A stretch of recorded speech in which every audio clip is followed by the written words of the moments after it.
Oklahoma should be embarrassed.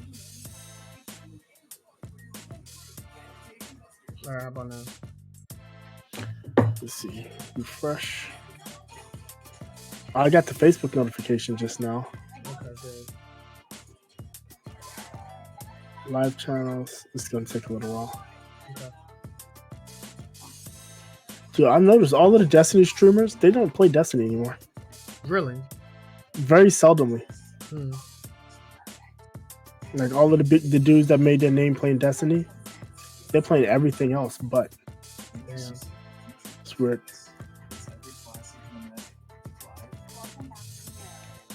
Hey, O's in the house. What's up, O? Don't they though? What's going on, O? Thanks for tuning in, man. Appreciate the love and support.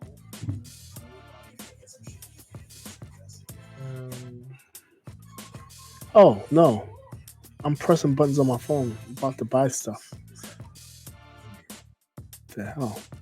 Here we go. We are live. Yay. We gonna jump on Monster Hunter, damn it. Oh god, it's been way too long, and I've been thinking about Monster Hunter. So yeah. He said he'd jump on Monster Hunter when you jump on Destiny. I didn't say that because I didn't even jump on Destiny. So don't catch me lying. I will be more likely to jump on Monster Hunter than Destiny, to be truly honest. Yeah, you're missing out. Kind sir. I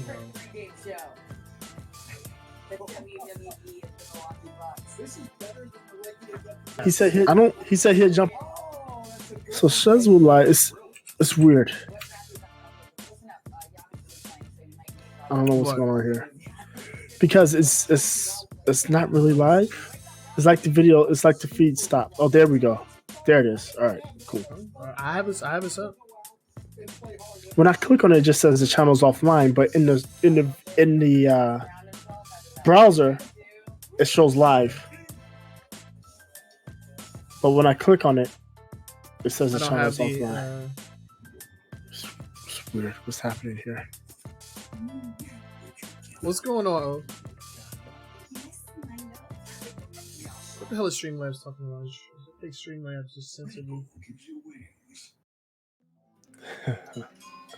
Everybody's bad at shooters. They just pretend they're not.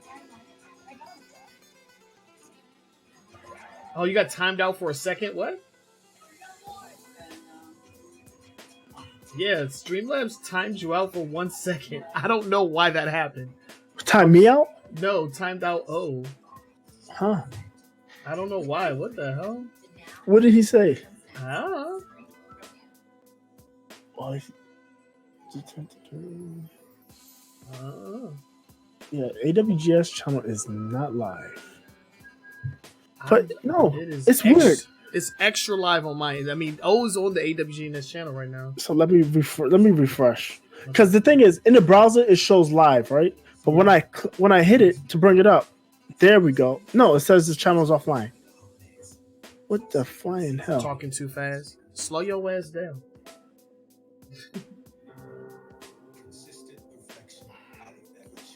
This is weird. I'm just checking my phone.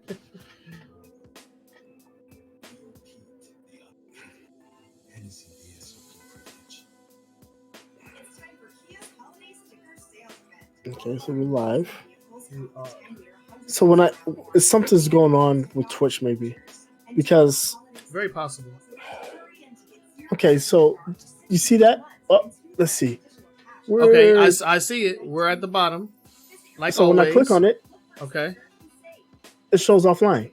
You see, that's what this is saying right there. Okay, that's the saying it's offline. The channel's offline. I don't know what the hell is going on here. Try closing down the actual app in its entirety. I don't know. That's it's strange that's happening. Yeah, I've done that twice now. Oh. Yeah, it says this channel is offline. Let me see something. If I go to Twitch on the website, on the mobile web, Twitch.tv. What the hell, Twitch? I didn't ask for that. It just launched me into the app.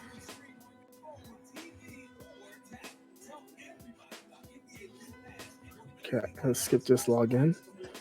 And let's search. All right. Oh, are you still in the house? I want to test something for you. I want to test something if you're still here. Oh, if you wouldn't mind being my guinea pig. Because we just, well, not just, but we've been affiliate for a while. I want to try and run an ad break and see if it works. So let me know. I'm just gonna run a 30-second ad. I just want to see if it works. So let me know if it works. I'm running it right now. It says we got 5 viewers. Hello out there, people. Yeah, hello everybody out there. Thanks to all of you for tuning in. Appreciate you. I don't know why I can't get it to play up here. This is weird. It's Maybe all 5 of them is you trying to look at the. Nothing. That's strange. All right. Well, it said it ran Okay, so you run it once and then it's disabled for 10 minutes. It said it went through, so whoever the 5 people are that are watching, maybe they saw it. I don't know.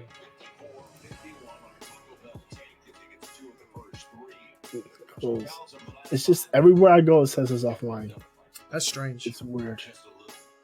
Because maybe it doesn't let me watch my own video, my own stream anymore. That doesn't make any sense. I'm watching it right now.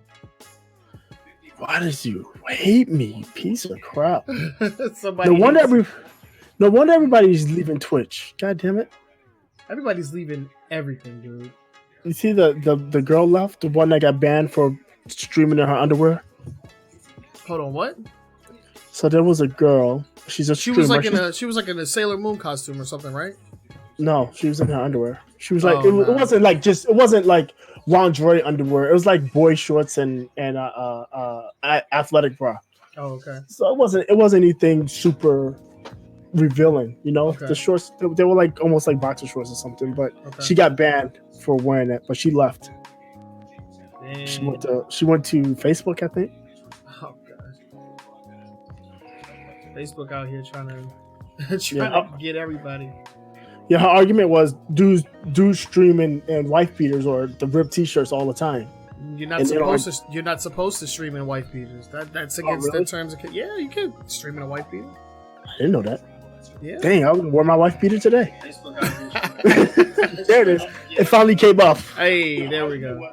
Yeah, I'm wearing an extra long sleeve shirt, jeans. I got socks and shoes on. I'm fully dressed to podcast today. Oh, fully man. dressed for the pod. All right, so we're ready. Audio's good. All right, well, the ad breaks don't work, so that's good to know. All right, got my stories up. All right, let's get this thing on the road. Oh, thank you for tuning in. Everybody, thank y'all for tuning in. I posted it in the Discord, so everybody should have saw that. You have tweeted out, so everybody should have saw that. So, yeah. Let's go ahead and get it done. It's even numbers, so I'm starting. Yes, you are. So here we go. Oh, let me turn this off. We don't need to hear basketball. Yeah, we don't need to hear basketball highlights. Oh, you know what I'm missing? I'm missing record, and I'm missing the music. You can start. Okay. I'll get the music up while we're going. It's just we'll miss a couple of seconds. No big deal. That's fine. Yo. What's going on, everybody? Welcome back to a weekly gaming news show. We are your hosts. My name is Trinell, and I'm here as always with my good friend Todd. How are you doing, Todd? I'm doing good, man. I'm hanging in there. I'm not sick anymore. Although my baby's sick, so she's been all laid up. But yeah, kids had a good Christmas. I had to work on Christmas and Christmas Eve. Yeah, that sucked, man. Yeah, that's why we couldn't get to you guys last week. It was just the holidays and Boogie's work schedule, man. This dude was working over. Do you at least get time and a half for working on holidays or double time or anything? No, I'm salaried, sir. Oh, so you're just in there. Yeah, I'm in there working on it. Like I said, I got comp days, right? So so you'll be able to take some off. Yeah, I'll be able to take them off down the road. But yeah. Well, that's good. That's good. Actually, I had a pretty enjoyable Christmas. I had Christmas Eve and Christmas Day off from work. Nice. So spent it with Christmas Eve I was with Vanessa's family, and then Christmas morning we went over to my mom's and we did the whole presents, and we had dinner over there, and it was fun. It was a lot of fun. That's the one thing that I like about the holiday season. Is that, because of, the difference in our cultures, we celebrate on different days. So we don't really have to separate, at least for Christmas. We don't have to separate on that day. So that was cool. Good. Yeah, it was really cool. And, we had a great time. Got a few gifts. And my job actually did Secret Santa. So I got a few little gadgets that I had my eyes on. Oh, nice. Yeah, I got some wireless earbuds. And I got a charging like a dock for my phone. Oh, nice. So when I'm because I actually use my phone quite a bit while I'm at work. So I have the dock like sitting right in front of my monitor. So it's just like right there, and I can charge, blah blah, do whatever I got to do. Nice. So I don't have to like haul my charging cable from home and work every day. So there's just little quality of life gifts that I got. Make my life a little easier. Yeah. Awesome. That's what Christmas is about when you're in your 30s. You just make my life a little easier with something. Yep. I don't need nothing huge. But yeah, had a great holiday. New Year's is right around the corner, a couple days away. Yeah. And we're gonna a new decade, not even a whole new decade. 10 years new decade. Yeah, man. And the earth is on fire. No, I'm kidding. I mean, you ain't lying, but we're gonna try and focus on as many positives today as humanly possible. And in today's long form discussion, we're actually gonna take a look back at 2019 as a whole and ask the question: was 2019 a good year for video games and for video gamers like ourselves? I want to take a look back and just reminisce on some of the stories that we talked about, and whether or not it was good for gaming as a whole. So I feel like that's a really good question to end off the year and to end off the decade. Have we had a successful year in gaming in 2019? So stay tuned for that. But without further delay, let's go ahead and get into the news. We have some updates and corrections from our previous episodes. So Todd, if you would be so kind as to start us off with this week's updates and corrections. Yeah, so we talked about this. This was probably about, I think it was around summer, end of summer, we talked about this, where CD Projekt Red was being sued by the author of the Witcher series. Yeah. His name is something Sapkowski. Yeah, you're not gonna get me there. Andrzej Sapkowski. So he was looking to sue, saying that CD Projekt Red basically cheated him out of royalties for his intellectual property. They made 3 highly successful games, and this was coming into the release or the upcoming release of the Witcher Netflix series. And which I hear is actually pretty good. I watched the first episode. I wasn't disappointed. Yeah. So I heard that if you are a skeptic, you should at least watch 3 episodes, and if you're not hooked, then just back out. Right. That's the general consensus. Yeah, I watched the first episode. I was not disappointed. People out here complaining about it are outsiders. When I say outsiders, people that aren't familiar with The Witcher and its IP. People going there, oh, it's supposed to be like Game of Thrones. No, it's The Witcher. It's not like Game of Thrones, right? Exactly. So those are the people I've heard complain about it, but people that are gamers that are familiar with the series and IP, I've only heard good things. So, and like I said, I've seen the first episode. I'm actually looking forward to watching some more. Okay, cool, cool. But yeah, so they've come to an agreement with Mr. Sapkowski. Yeah, they've come to an agreement. Where what did they say? They signed an agreement. They don't have any details, right? He was originally suing for something up to like $16.1 million in additional royalties. Yeah. Compared to what he had, in addition to what he had already received. But yeah, they've come to an agreement. they set out for current and future cooperation. It applies to video games, graphic novels, board games, and other associated merchandise with the Witcher series. And what it seems like to me is what they signed a deal. He signed a deal, was only expecting to do video games, and he admitted that he didn't think the video game would do any good. He thought it would be trash, and it was better than expected. And it sounds like that the Witcher started adding additional merchandise, and he wasn't getting any kind of royalties from that. So they've sat down, they came to an agreement, they've squashed the lawsuit, they've left the door open for additional negotiations down the road if they want to make amendments to what they've agreed to. So that's a good deal. I just didn't like the way that he talked about it, because he mentioned that he was stupid enough to sell them the rights to all of his novels, and that he just literally had zero faith in them to create any kind of competent product that would even be successful or make a profit. He didn't even think they would make a profit with the Witcher franchise. So I mean, and you're wrong, sir. Yeah, he was very, very wrong. So I don't know. Yeah, I mean, it's good that they've come to some kind of agreement. There's no details on exactly what that is.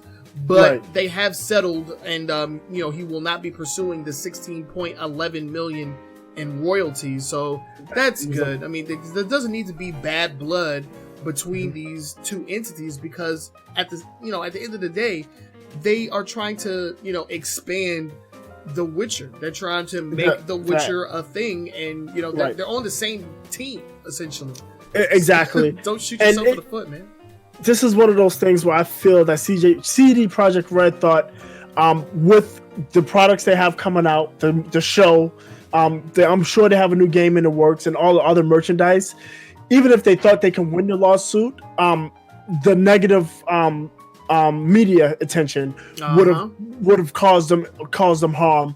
And additionally, it's probably cheaper for them to come to an agreement with him than it is to fight and sue him and deal with the whole backlash from the media, any of the audience that feels that they would be in the wrong.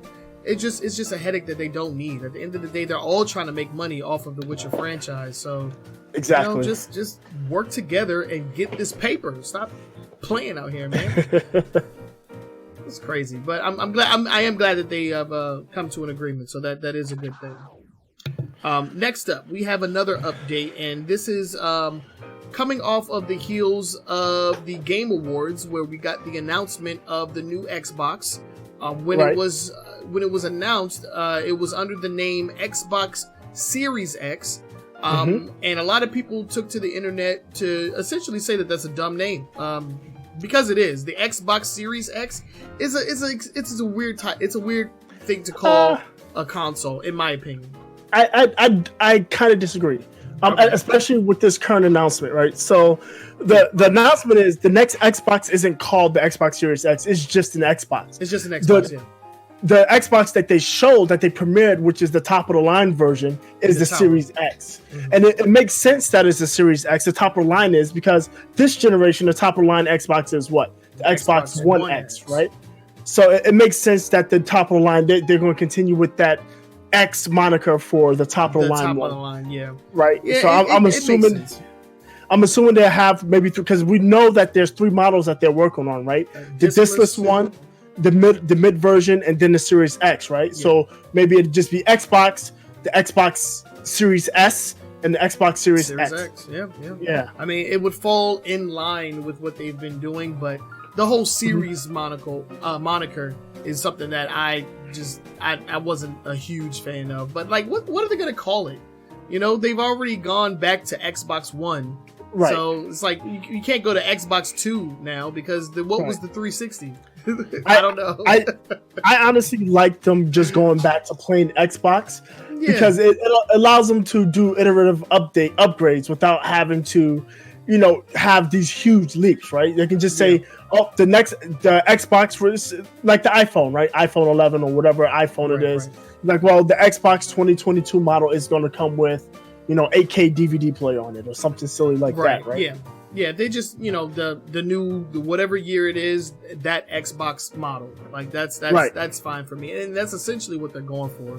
So not a huge revelation, but it is something that came up as a lot of people were talking about the name and how it was didn't really make much sense. But when you think of it as like this is going to be a line of consoles, then it makes a little bit more sense there. So.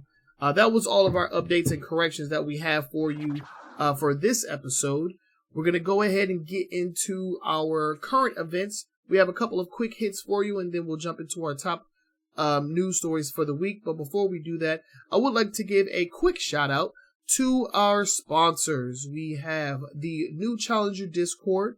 Thank you for supporting a weekly gaming news show and shouting us out on your live broadcast. Boogie, would you be so kind as to give them more information on the New Challengers? Yeah, so the New Challengers, if you want to go check them out, go to twitch.tv, New Challengers TV, or you can find them on Twitter at New Challengers TV. But what they are a group in the fight game community that come together to learn, practice, and compete against each other in all of the major fighting games. We're talking about Street Fighter, we're talking about Mortal Kombat, Tekken, Super Smash Brothers, Dragon Ball Fighter Z, all of the most popular fighting games, the games you would see at tournaments like Evo.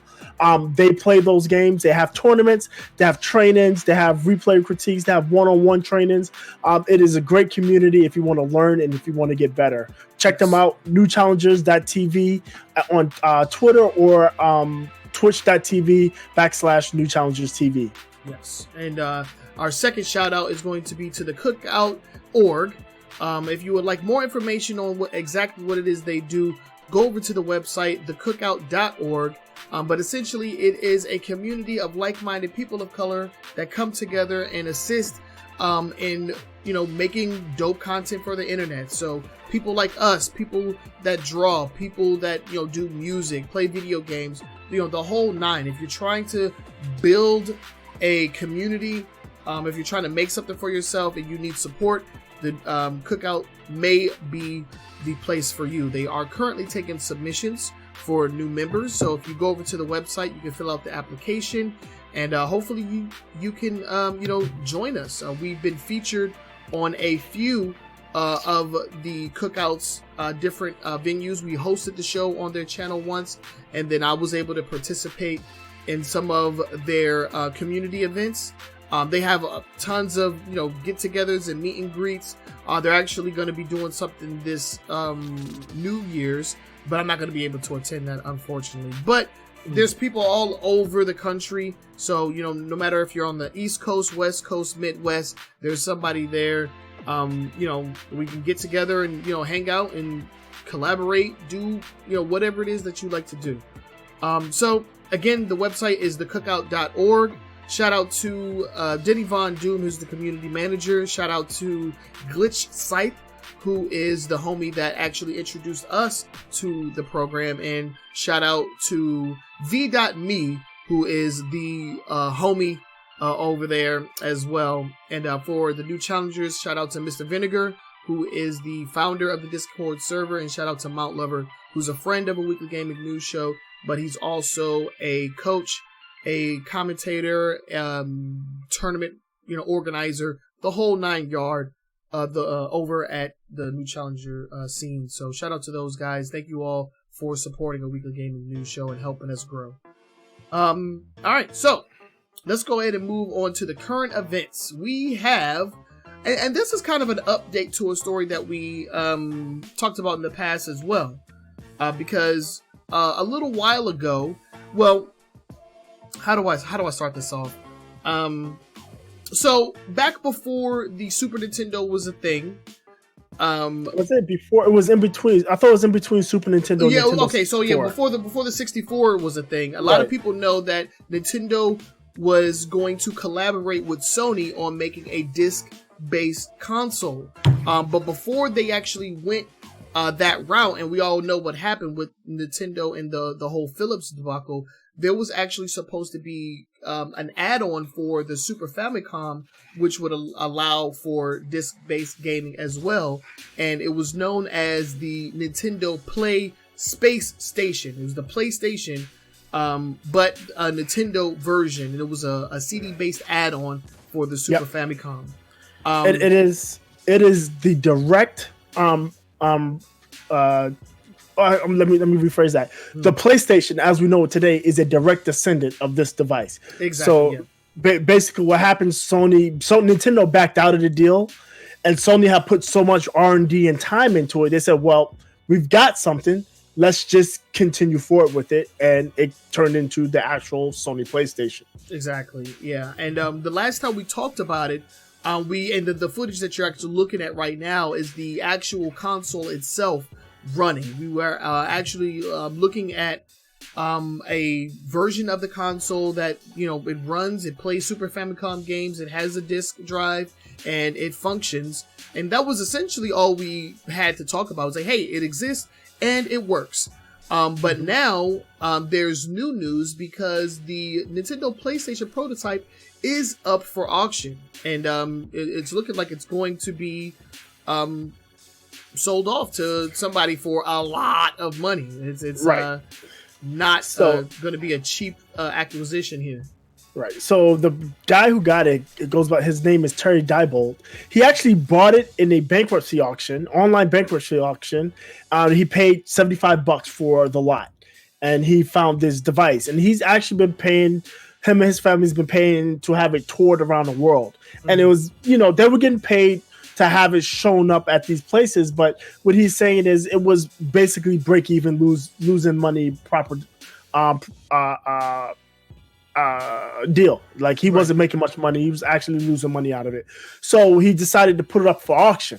And the expectation is that he's going to get well into the 7 figures, maybe 8 figures, as he's already turned down an offer of $1.2 million for the device. Yeah. Talking about a return on your investment. I mean, $75 turns into $1 million or more, which is the case. Yeah.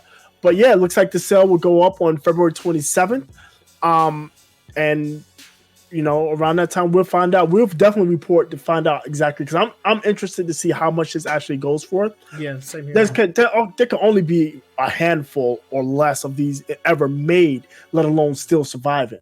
Yeah. So it definitely be interesting to see how much it goes for, and who gets it if that person decides to publicize it and what they do with it. Right. Yeah. I mean, it's essentially just as far as playing video games, it's a Super Nintendo. It plays Super Nintendo games, and that's it.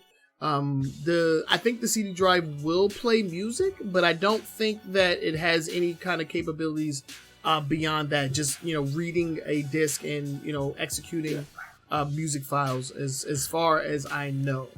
Yeah, I don't think there was any disc software ever made for it. Yeah, at least none that's available that's known of. No, yeah, exactly. So. And like I keep saying, this was the Super Famicom add-on, so it has absolutely nothing to do with the US version, the Super Nintendo. So even if you were to buy it, you would have to import Famicom games in order to even use it. So right. Hopefully it gets purchased by someone, and then they add it to the National Video Game Museum. That would actually that would be nice. That would be dope. Preserve that history. Because this was a major turning point in Nintendo and Sony's, future. Right. And who knows what would have happened if they would have stayed together. They would probably be the number, I don't even know if we would have an Xbox at this point if Nintendo and Sony decided to, partner up and make a console together. Because if you look at the time of this, right, Nintendo 64 was on the cusp. There was nobody else other than Sega, and Sega was quite literally shitting their pants. On the decline. On their way out. They had the Genesis, which was great. Then they did the 32X, the Sega CD 32X, and then they pushed out the Saturn to compete with the PlayStation. Remember, because they got wind that the PlayStation was coming out, and they tried to beat it to market, and that was a disaster. So... Yeah, it would be interesting what would have happened if that PlayStation, the Sony PlayStation, was a Nintendo PlayStation. And it would have been very interesting. But it's a very different gaming like climate in its entirety. Right, because remember, I mean, the Sony PlayStation by PlayStation 2, they started eating Nintendo's lunch. Yeah. They would just, I mean, they put Nintendo on the break because Nintendo came out with the GameCube after the 64, and that thing was not well received. Yeah, I would put, that's putting it mildly. I wouldn't say that it was like straight up garbage, but compared to the sales on the 64, it was definitely less profitable. At the very least. It's a Wii to Wii U type situation. Exactly. Yeah. It's like they have a hit and then they take a dip in sales, and it's like preserving history. That's what this is all about. So hopefully it gets put into good hands. Somebody that's gonna do right by the hardware and preserve it in a way that people can look at it and see like, okay, this is what could have been. Right. Because besides the stories, and we had actually never seen a Nintendo Super Famicom add-on disc. The first time that Nintendo actually did something like that on their own was with the Nintendo 64 DD. That only came out in Japan. It was very limited, and then it just like went away. So even after the Sony thing, blew up on their own fault, by the way. They tried it themselves and it just didn't work out. So because they tried to use zip disk. Who uses zip disk? What? So another story about just the history of video games, and that's something that we like to talk about. We're gonna have to revisit our video game history reoccurring segment, so we haven't done that in a while. I think we did controllers, we did the consoles themselves, and then we talked about the controllers as well. So we'll have to go back and start that up again. I do like talking about the history of video games. So that's definitely something we'll start back up. Next we have this is hey man, you're the Tesla guy, so I'll let you take this one. So the new update, which I actually got on, what day was it? It was the day after. Wait, it was the day after Christmas. No, it was Christmas Day. I got it. I got the update. So Tesla's pushed out a new update, and one of the things in the update, there's a lot more features in there that are actually useful. But one of the features they pushed out was Stardew Valley. Stardew Valley is now playable on your Tesla. Now it's not workable while you drive. You have to be parked in park. Okay, that's what I was about to ask. It's a cool time waster, especially if you're sitting at a supercharger, which can take anywhere from 25 minutes to 45 minutes, depending on what size battery you have on your car. But yeah, you can actually play Stardew Valley in the car. The car has network connectivity. It has LTE connection, so you have internet access. They also added a backgammon game. What I did find out is you can actually plug in original Xbox One controller or 360 controller using the USB port, and it works. The controller works. That's so this. Last year they added. I mean, not last year. Earlier in the year they added Cuphead. They have a driving game. They have a couple other games in there, which is cool. They added Netflix. They added Twitch as well, so you can watch Twitch. You can watch Twitch videos while you're sitting and charging. So I mean, they've added a couple of things that are cool. I think this is pretty interesting. And to be quite honest, the graphical capabilities in the car, and I'm just not necessarily Stardew, because Stardew Valley is a sprite game, right? But Cuphead actually looks really great. And it plays well. So I mean, if you have one, did you have to repurchase the game, or is just comes with the car? It's free. Comes with the car for free. Nice. Yeah.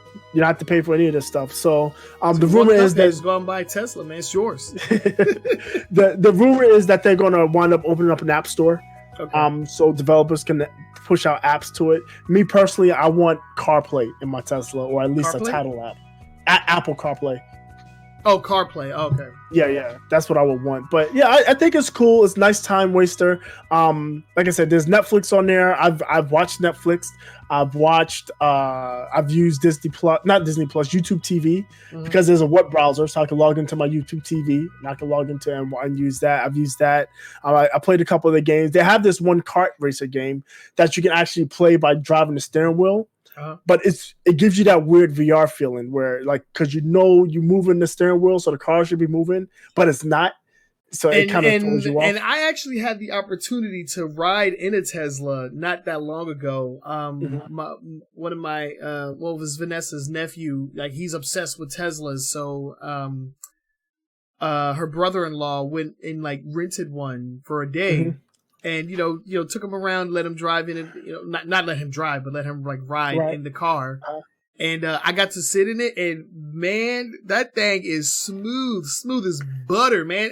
He turned the car on, and I was like, "All right, so we leaving, right? You gonna start the car?" He's like, "I already started the car. The car had been started. You just didn't feel nothing." I was like, "What?"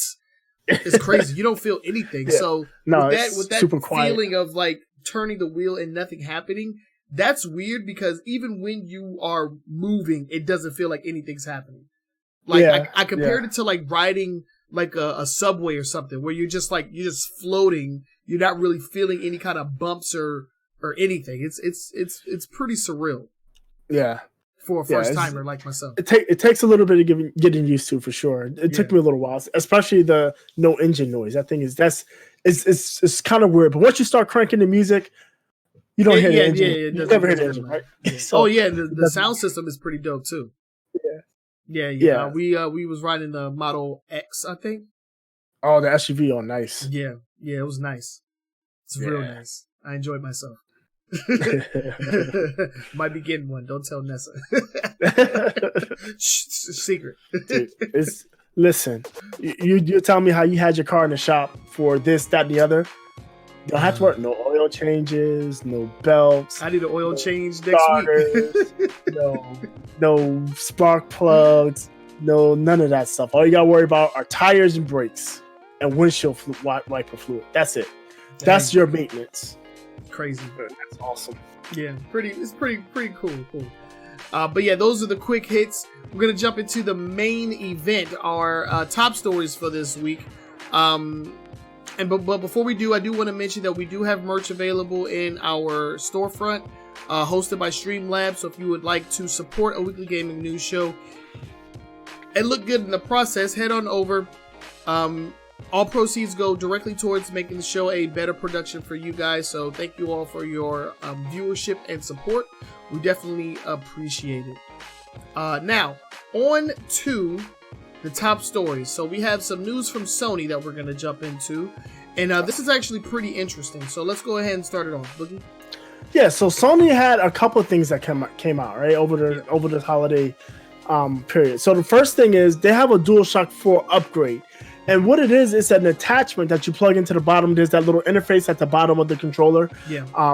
You plug into that, and it adds the little mic port right here. Yeah, that port. Yeah, exactly. It adds 2 extra buttons, basically 2 programmable buttons on the back, right where your middle or forefinger goes, depending on how you hold the controller. Mm-hmm. If you're a 4-finger trigger or 2-finger trigger. I'm a 2-finger trigger. I don't know about you. I'm a 2. I'm 2. I don't do 4. Yeah. So it adds two extra buttons on the bottom that's programmable. You can program it to any of the face buttons. You can program it to another trigger. You can program it to the click. It's only $20, which is not awful. And if you think about it, it's an add-on that kind of puts your DualShock 4 close to the lines of an Xbox Elite controller, right? Because the Elite has 4. It has 4 in the back, right? Yeah. And the PlayStation has the 2. So I mean, the 4 for the Xbox are programmable. This one is 2, and it's usable. I use those buttons all the time. The back buttons they're great. Good. I haven't really had the opportunity to even use an Elite controller. I think once because is the Model 2 already out? It is out. Okay, so it was sold out the last time I looked at it because I'm trying to get one. Yeah, but don't tell the missus. Secret. It was definitely sold out, but I'll probably wind up getting one like February or March. That's what I did last time. Yeah, I do want to get one. But I play on so many different devices that it doesn't truly matter to me, honestly. I would tell you this. Yeah, it works in Steam. Oh, and the back buttons are programmable. All right, in Steam. So I just Throw that little tidbit out there for you. Just go ahead and do it. You telling me to just go ahead and do it, right? I'm just telling you that it's as useful on the Xbox as it is on your PC. Okay, all right. Well, that's definitely a plus. Yeah, but yeah, my notes. I don't have a problem with that upgrade. It's actually something I might give a try. Especially the way the charger I have for my PlayStation has them sitting upside down, so it's not going to change anything for me. So it's kind of awesome. Yeah, and it still has a mic port, so you'll still be able to plug in a headphones or whatever, a headset or whatever that you use for it. Or you could plug in your USB Bluetooth dongle so you can use your Bluetooth headset, because Sony doesn't allow you to connect headsets to their Bluetooth because Sony is smart.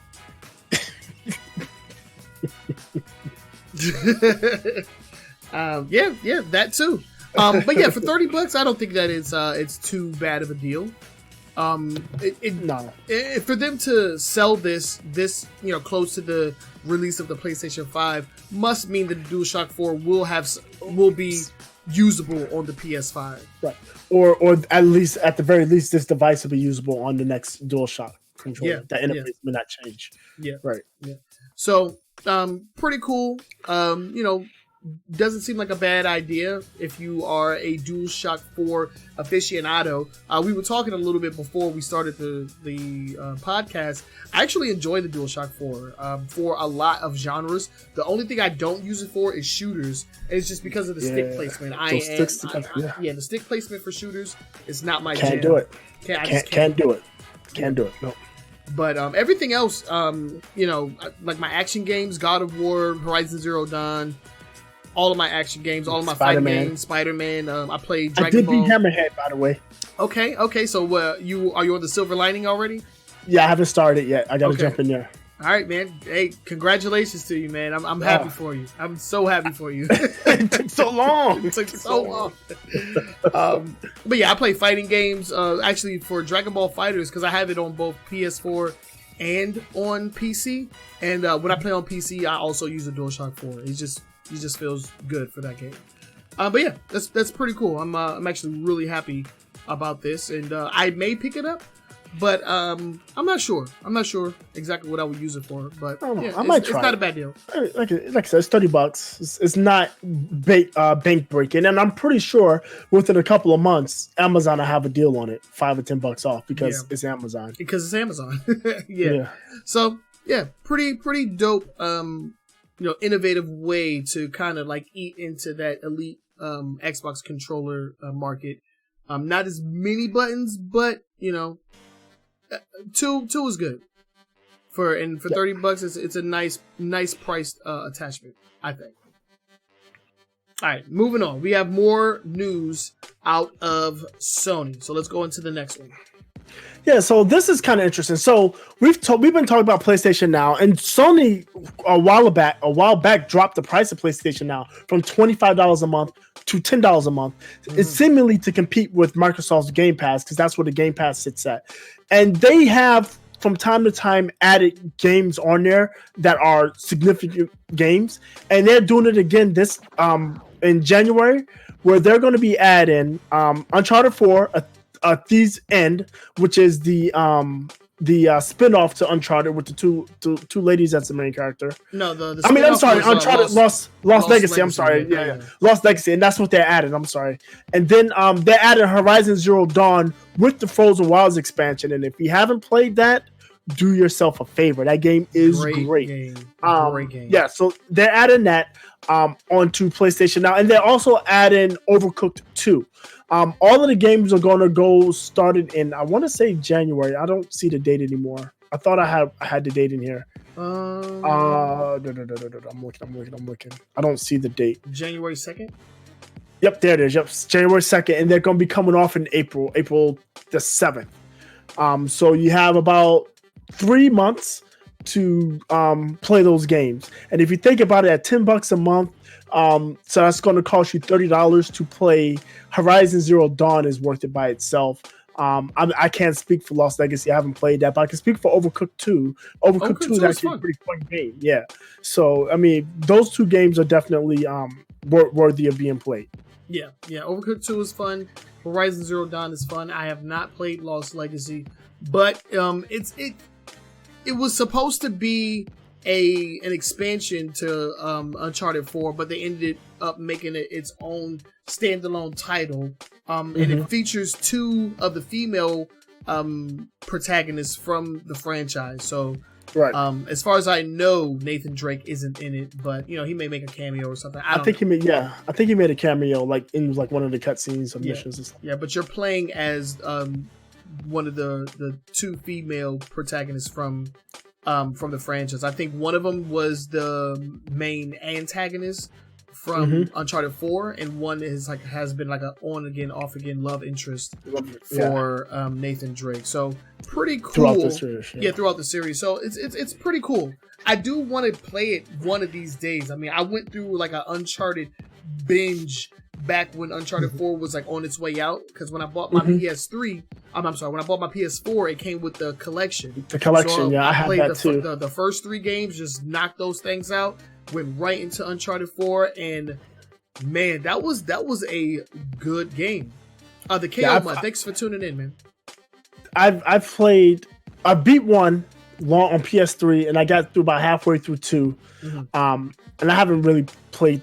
I don't think I played 3. I might have touched it. I have all 4 of the games on the PlayStation.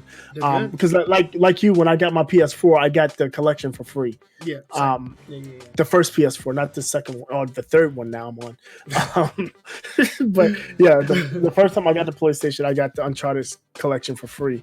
Nice. But yeah, I just haven't gone back and play. I haven't played a lot of PlayStation stuff.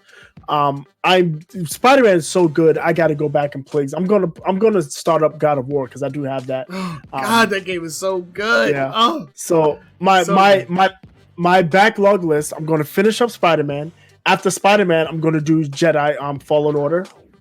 And then after Jedi Fallen Order, I'm going to jump onto God of War. I actually have Jedi Fallen Order.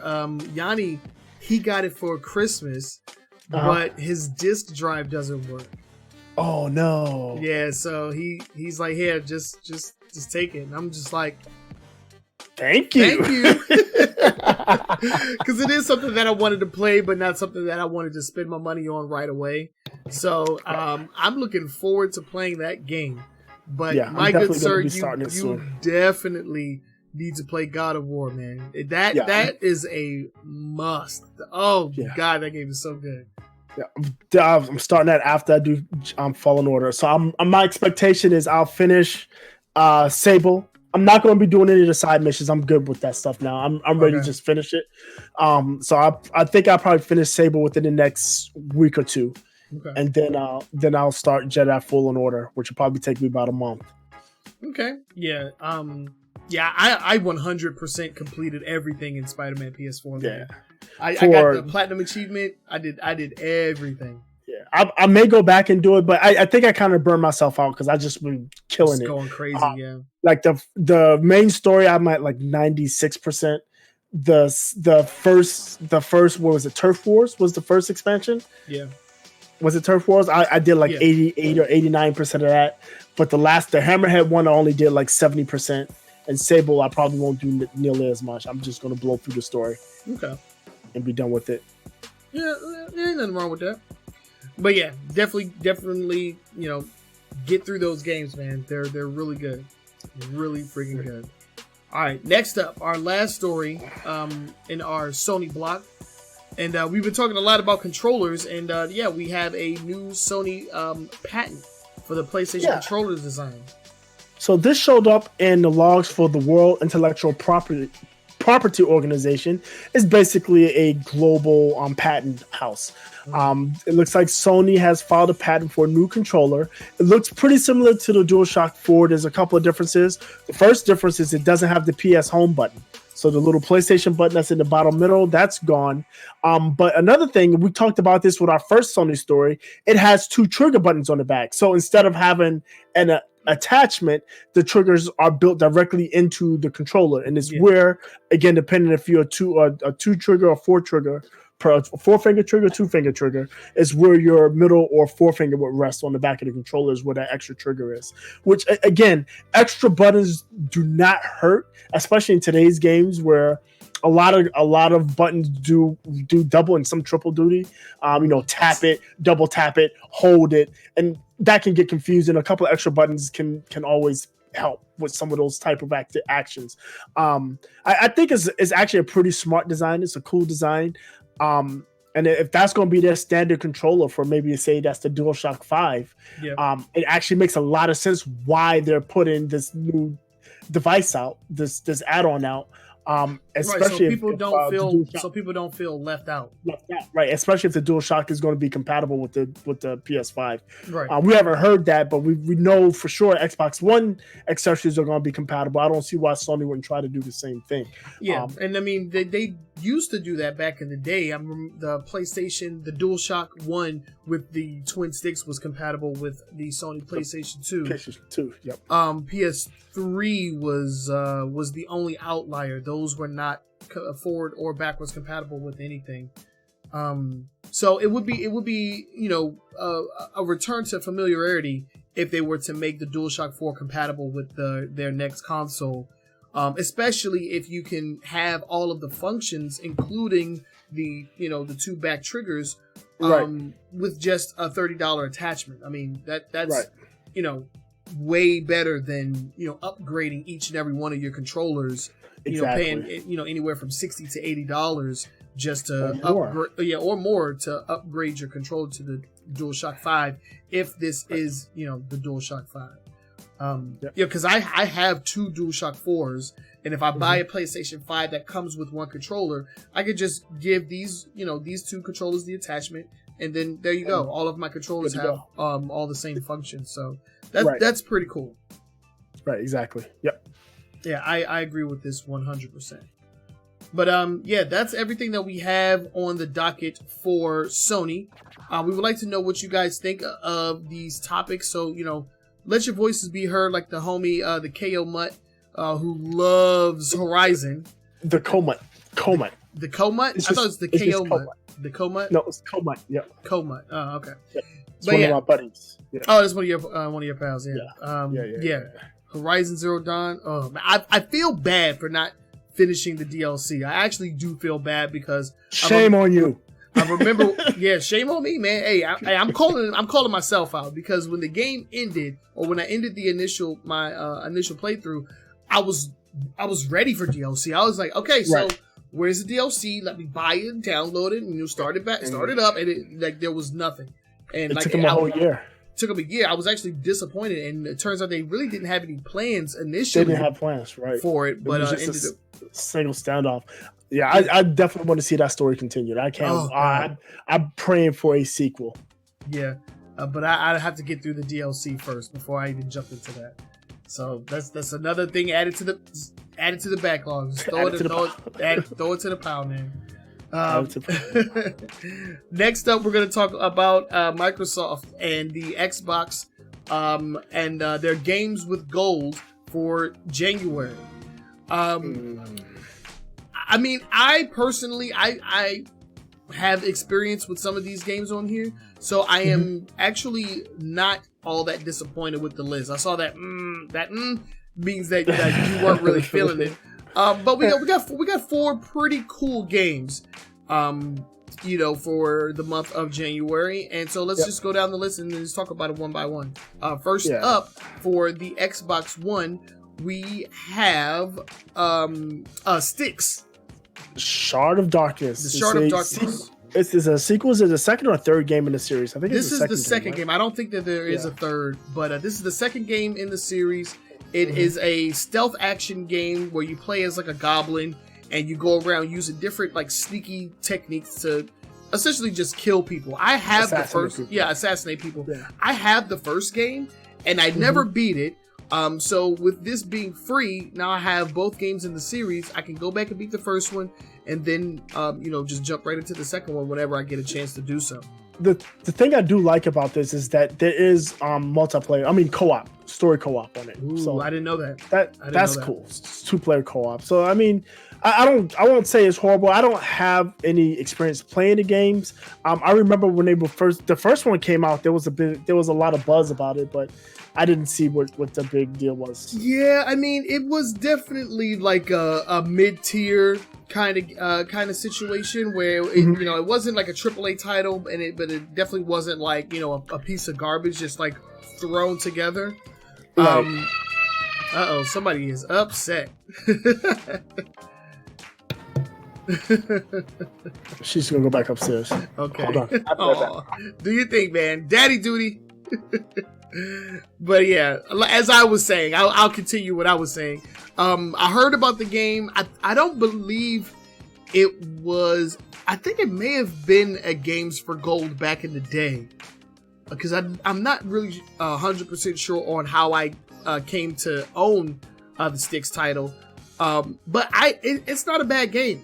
It's not a bad game at all. And with this being co-op, I can definitely think of one person that I can play this game with. So that's going to be fun for me personally.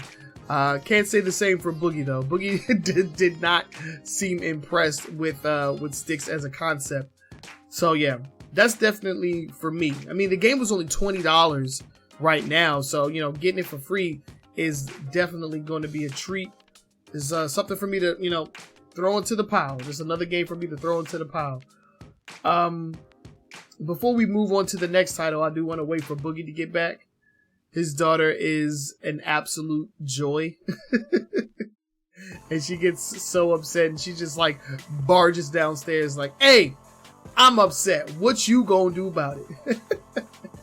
So I really do like her. She's cool.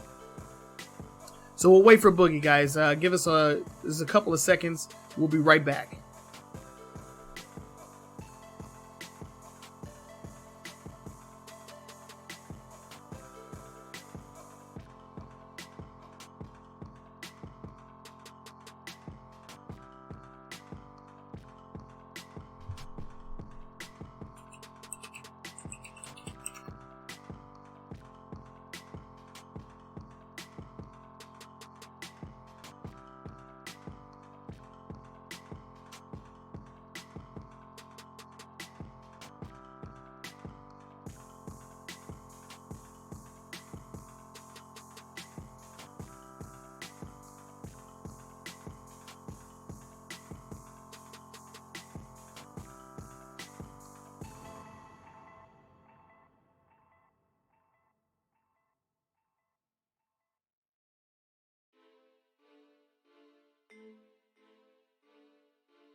All right. Are we back?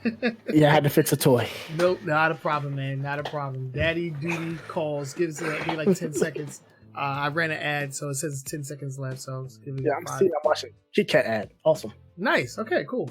So it worked this time. Great. Okay, and we are back. So yeah, we talked about Styx. Let's go ahead and jump into the next game on the list. We have the Telltale Batman game. And, you know, this is actually pretty telling, because Telltale Games is essentially back from the dead. Yeah, it's true. They are back from the dead. They just won't let that freaking studio just die. Just won't let them stay dead. I don't know what's going on with that. Well, they made good games. Not as if their games were bad. It's just that they only made one type of game and they got beat in making that one type of game, right? Yeah. So I don't know. This game I was interested in. Telltale is essentially a choose your own adventure book. It's not really a game. You're not really taking any action. You just choosing dialogue, and it affects how the story unfolds. Yeah, some QTEs mixed in. Yeah, it's something I was kind of interested in. This Batman one, I'll probably download it, play it for a few, and see what it really is about. And yeah, I don't know. Supposedly this was a standalone story that doesn't take place in any kind of like continuity. It doesn't. Right. It's not based on any of the comic line of stories, and not, you know, tied into any kind of movie or anything like that. So that it's its own story. So that was like the one thing that I was excited about. The question I have is this the entire series? Because I know it was 1 like through 5 complete season. All right, so all yeah, 5 episodes. So that's actually pretty cool because this was an episodic video game. So yeah, to get all of them in one, this is definitely something that I can jump into. I'm a huge fan of Batman. So yeah, I'll definitely be picking that up. Next up on the 360 side, we have Tekken. Was this Tekken 5? Tekken 6. Tekken 6. Yeah, it's not that old. I mean, we're only on Tekken 7. So. Yeah, true that. So dang, they just didn't have a whole. Well, no, Tekken 6 came out for the Xbox One, didn't it? No, did it? No. Huh, was that only a 360 game? Well, it came out a while. It came out like a couple of years before the Xbox One came out. Yeah, I guess you're right. Yeah, but yeah, Tekken 6, the game that came before Tekken 7. I don't know if it's gonna happen. 2000. No, arcades in 2007. Okay. When was this? I'm trying to find out when it was released on the consoles. 2009. Okay. So, I mean, 5 years before Xbox One and PlayStation launched, right? Yeah. So that one was kicking for a long time, and Tekken 7 is kicking just as long. Right. I mean, that seems to be a thing with at least some of the original fighting games. Mortal Kombat, notwithstanding, but when you look at Street Fighter and Tekken and some of those other legacy fighting games, they usually only come out once per cycle. They'll have revisions. Street Fighter Arcade, Street Fighter Super Arcade, Street Fighter Super Arcade Extreme Edition, Super Street Fighter Arcade Ultra. Extreme Edition Ultra. Yeah. So, but you get those, but most of the time, a lot of these legacy fighting games usually only have one title per generation. Yeah. And they just basically iterate on it with either character adds, and in this day and age, it's all DLC characters and season passes and stuff. Yeah. So I mean, it's cool. Tekken 6, fan favorite game. A lot of people enjoyed it. If you want to play another Tekken game, there you go. You got it. Yep. And last but not least, on the 360, which by the way will be playable on your Xbox One console via the backwards compatibility program. But the last game on the list is the Star Wars. Is this the complete? No, it's Lego Star Wars 2. So it's the original trilogy. So it's episodes 4, 5, 6 of the Star Wars in the Lego world. The original one I think was the prequels. Yeah. So it's just episodes 4, 5, 6 in the Lego universe. Yeah. Okay. Yeah, and like always, they give you half of the games in the beginning of the month and the second half at towards the end of the month. The Xbox One game will continue on until the middle of next month, so you'll have extra time or ample time in order to get that one. So make sure that you get your hands on these free games from Microsoft. I'm definitely gonna get Sticks, and now that I know that it's co-op, I may try and get Mount Lover to play with me. He has Xbox? Is it not split screen? I was thinking it was split screen. I don't know. I know it is. I know there's local co-op. Yeah, there's local co-op. Then yeah, I'm down for that. There's local co-op and there's online co-op. Hold on, let me just look back at the page. Okay. Let's see. Live online? No, it's just online co-op. It says. Oh no. Oh well. At least it doesn't say there's local co-op. Xbox Live online multiplayer, Xbox Live online co-op. Okay, yeah, so it's only online co-op. Yeah. Unfortunate, but it's still something that I'm gonna pick up. I wish this was out on PC. Yeah, but it is not. Oh well. But yeah, 4 pretty decent games in my opinion. All right, let's move on to the next story because this one, man, I don't know what's going on over at Corsair, but they spending that money, man. They are spending that money. Well, Corsair is a big name in custom PC builds. Like if people are building custom PCs, they have some kind of Corsair component, from memory to hard drive to case itself to cooling systems to something on their custom built PC is Corsair. And to be quite fair, their products are pretty top of some of the best out there, right? Yeah, definitely top shelf. The last time we talked about Corsair, they had bought Elgato Gaming. Elgato has definitely made a name for themselves in recent years with the introduction of multiple products, based solely on gaming and streaming. To be precise, the green screen that we're using to chroma key out this background, Elgato. The Stream Deck that I'm using to give you guys all of these fancy things that I'm doing on stream right now, Elgato. They have lights. They have all kinds of different things. My what's it called? My capture card is an Elgato. So yeah, lots of stuff there. And they just picked up Scuff, which, if you are unfamiliar, Scuff makes custom controllers and controller modification tools. Right. And they are pristine. Yeah. If I'm not wrong, wasn't it Scuff that worked with Microsoft on the original Xbox Elite controller? I'm not 100% sure. I did not. I thought one of these companies worked with them. I'm not sure if it was Scuff or what's the other one? There's Scuff and there's another one that's big in it. I can't think of it. Mad Cats, they gone. No, it's not Mad Cats. But yeah, it's definitely big news. Scuff is the third-party peripheral maker for high-end gaming controllers. They make custom Xbox, they make custom PlayStation, and they do custom no Nintendo controllers, just PlayStation and Xbox. Yeah. And of course, they do them for PC, right? I mean, the controllers are usable on PC, I should say. But yeah, Corsair is expanding into the game peripheral business. Again, it is their business. Again, most people, especially like if you look at streamers or serious PC gamers, a lot of them are using Corsair components. Again, from anywhere from memory to cooling to cases to any other component you can put on your computer. It just makes sense for them to want to go from start to finish, right? Right. Yeah. So another acquisition under the belt of Corsair. They also bought Origin PC. I forgot to mention that. But they bought Origin, they bought Elgato, and now they got Scuff Gaming. So definitely building a freaking umbrella, and they're going to be making a lot of money because these products are definitely in demand.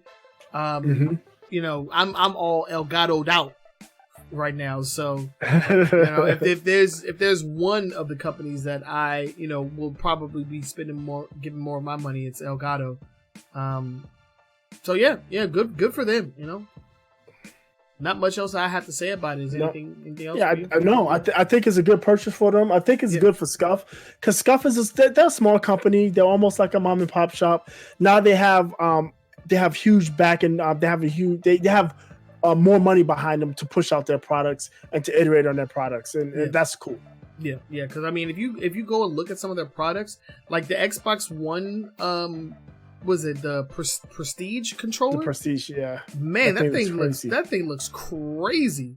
The paddles on the back are like they're vertical. So yeah, I like where they're at. Yeah, it's a really, really interesting place to put them. I like that because it's less chance. It's something I do on my Elite all the time. Sometimes I accidentally trigger those back buttons. And those are less likely to be accidentally triggered because of the way they're laid out. I like that. That is a great design. Great design, yeah. So good on them. Next up, we have news out of Stadia. Oh man. Well, not all of this news is bad, but I mean, since Stadia has launched, there has been a lot to people, giving their opinions on it, and not all of their opinions have been positive. We're gonna. Yeah, go ahead. It's because they've got a litany of broken promises, right? Exactly. Can't do that. Completely wireless, you can't do that. Use it with the Chromecast, can't do that unless you get the specific Chromecast that they ship to you. Yeah. Play it on your TV, your PC, your iPad, your whatever else, can't do that. Play with your friends, can't do that. There's achievements. Can't do that. I mean, it's just a long list of stuff that they promised that's not available at launch. Yeah, yeah. We were both under the impression that if they would have delayed the product, that it would have come out in a much better state. But the way that it launched, it was just too many broken promises. But that's besides the point. We're getting into a new story here because they just acquired a new studio. We heard about a studio that they acquired back a little while back. Mm-hmm. They're getting some games together, and they're being headed by the former head of EA Motive. I forget her name. Jade Raymond. Jade Raymond, yeah. So she's the new head of a studio over there, and they just acquired another studio, Typhoon Games. And what's interesting about Typhoon Games is that they just finished a game that's on its way to their release. First ever game. Yeah, their first ever game that's on its way out, called Journey to the Savage Planet, which is the trailer that I'm showing right now. So yeah, this looks like a very interesting title. Something to get their names out there. They collaborated with 505 Games on this one. And it's coming out early next year. Yeah, that game's coming out January 28th. That's going to be multi-plat, right? That's not a Stadia title only. That's multi-platform, yeah. Yeah, so the first title that's coming out is multi-platform. Going forward, they would seem to be making Stadia exclusives. I mean, it makes sense. It's going to be some time. It's no way. I don't expect to see a Stadia exclusive before 2021. Yeah, and that's being generous. Yeah, very generous. Like if they started when they made the announcement back last year, then I can expect maybe we'll get some game footage in 2021, some gameplay. So it's definitely going to be a long tail. This, at least for those who are early adopters and jumped into Google Stadia and are experiencing the hardships that are Google Stadia. You have maybe some light into the tunnel. At the very least, it seems like they're going to be supporting this, because if you follow Google, Google has a short attention span. They will shut stuff down. Google Plus, Google Messages, Google Allo, Google. I mean, you can go through a long list of products and services that Google's launched and then ended. Remember Motorola? They bought Motorola, kept them for a year, made one phone, and then sold them off. I mean, it's just littered with starts and no finishes. So at least this seems like they're going to push strong in this. It makes sense because Google does have the compute power and they have the infrastructure. So it should be a no-brainer. With all that power, it doesn't make sense that they're having all the issues that they're having. I mean, right now all of their commercials are promoting 4K 60 FPS, but nothing's getting that. There's no games that are getting that right now. And this is what I will say about that. They have the compute power. They have the networking power. It's all about the developers and how, because remember, Google Stadia is a new platform that people are developing for, and for them to optimize their games for it, it's not going to be the first shot home run, right? It's not going to be first pitch home run, right? They're going to have to take some swings. They're going to have to take some misses. It's going to be some iterations, and eventually it will be able to do consistent 4K 60 frames per second as long as you have the network capacity in your home to do it. It's just something that's not ready out of the box. And if you're paying for the monthly subscription, because that's essentially all you're getting for the monthly subscription is the free games. 2 free games a month. Well, yeah, the 2 free games a month, and then you get the ability to play at 4K 60 FPS if the game supports that. If the game supports it and your internet connection supports it. Yeah. Right. So there's that. But look, it's definitely a beta service. It's going to take me personally, for all of the stuff they promised, I don't expect to see it all up and running the way they promised it before next holiday. I would say June 2021. By June 2021, we're going to have the Google Stadia that they promised us. And at that point, it's just going to be about, what's the point of buying it if I can get all these games somewhere else? Right. Exactly. So then it's going to have, then the question or the next step or the next challenge is going to be the software. Yeah. I mean, I would argue that the challenge right now is the software, because they have a pretty pathetic library. I mean, most of the games that are being added, and we're going to talk about this in a second, but some of the games that have been added have been games that have been out for years. But absolutely. Let's get back on track. They added achievements. Something that was supposed to be there at launch, they added it. The web only is coming to the app a little bit later, right? A little bit later. The Google Stadia app is what you're going to be interfacing with 9 times out of 10 when you're using the device, right? Yeah. But it's not in the app right now. It's coming soon, but it is now going to be in the on the Google Stadia website. When you make an achievement, you will get credit for it. I don't know if it's retroactive. So I don't know if you've been playing the game and you've maybe hit an achievement, if it's going to go back and give it to you or not. That's unclear. No clue. I have no clue.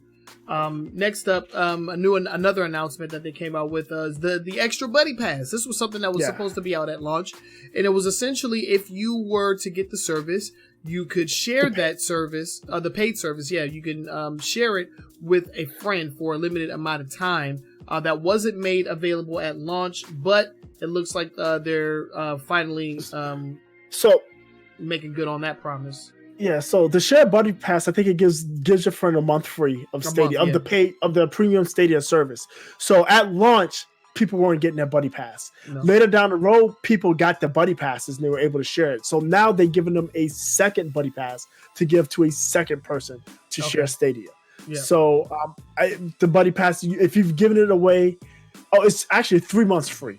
3 months free of the Stadia Pro service. So if you've already given a friend a buddy pass, they can't stack it for 6 months free. Right? Okay. It has to be a new user. So unless that user, after the 3 months, they generate new username. Right? Yeah. But again, this is like PlayStation and Xbox now. All your games and all your progress is tied to your username. So doing that is not that advantageous anymore. No, not really.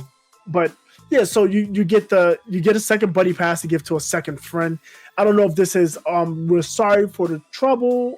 They say it's in the spirit of the holidays, or if it's we didn't get enough people to sign up. Let's see if we can generate some more excitement about our Google Stadia service. Yeah, and speaking of excitement, they've added some new games. Woo! Yeah, that's the exciting part. The actual games that they added is not exciting at all, because they have given like a short little roadmap. On the 17th, Borderlands 3 and Dragon Ball Xenoverse 2 were added, and on the 18th, this was all a week ago at this point, Ghost Recon Breakpoint was released.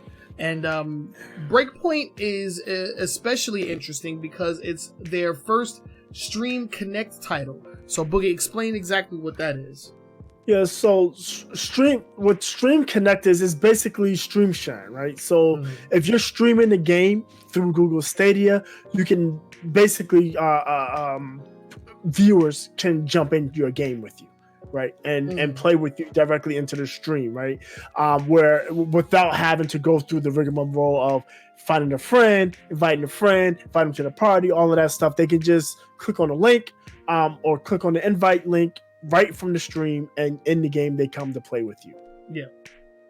So yeah, it's one of the features that they boasted about when the service was during its announcement phase.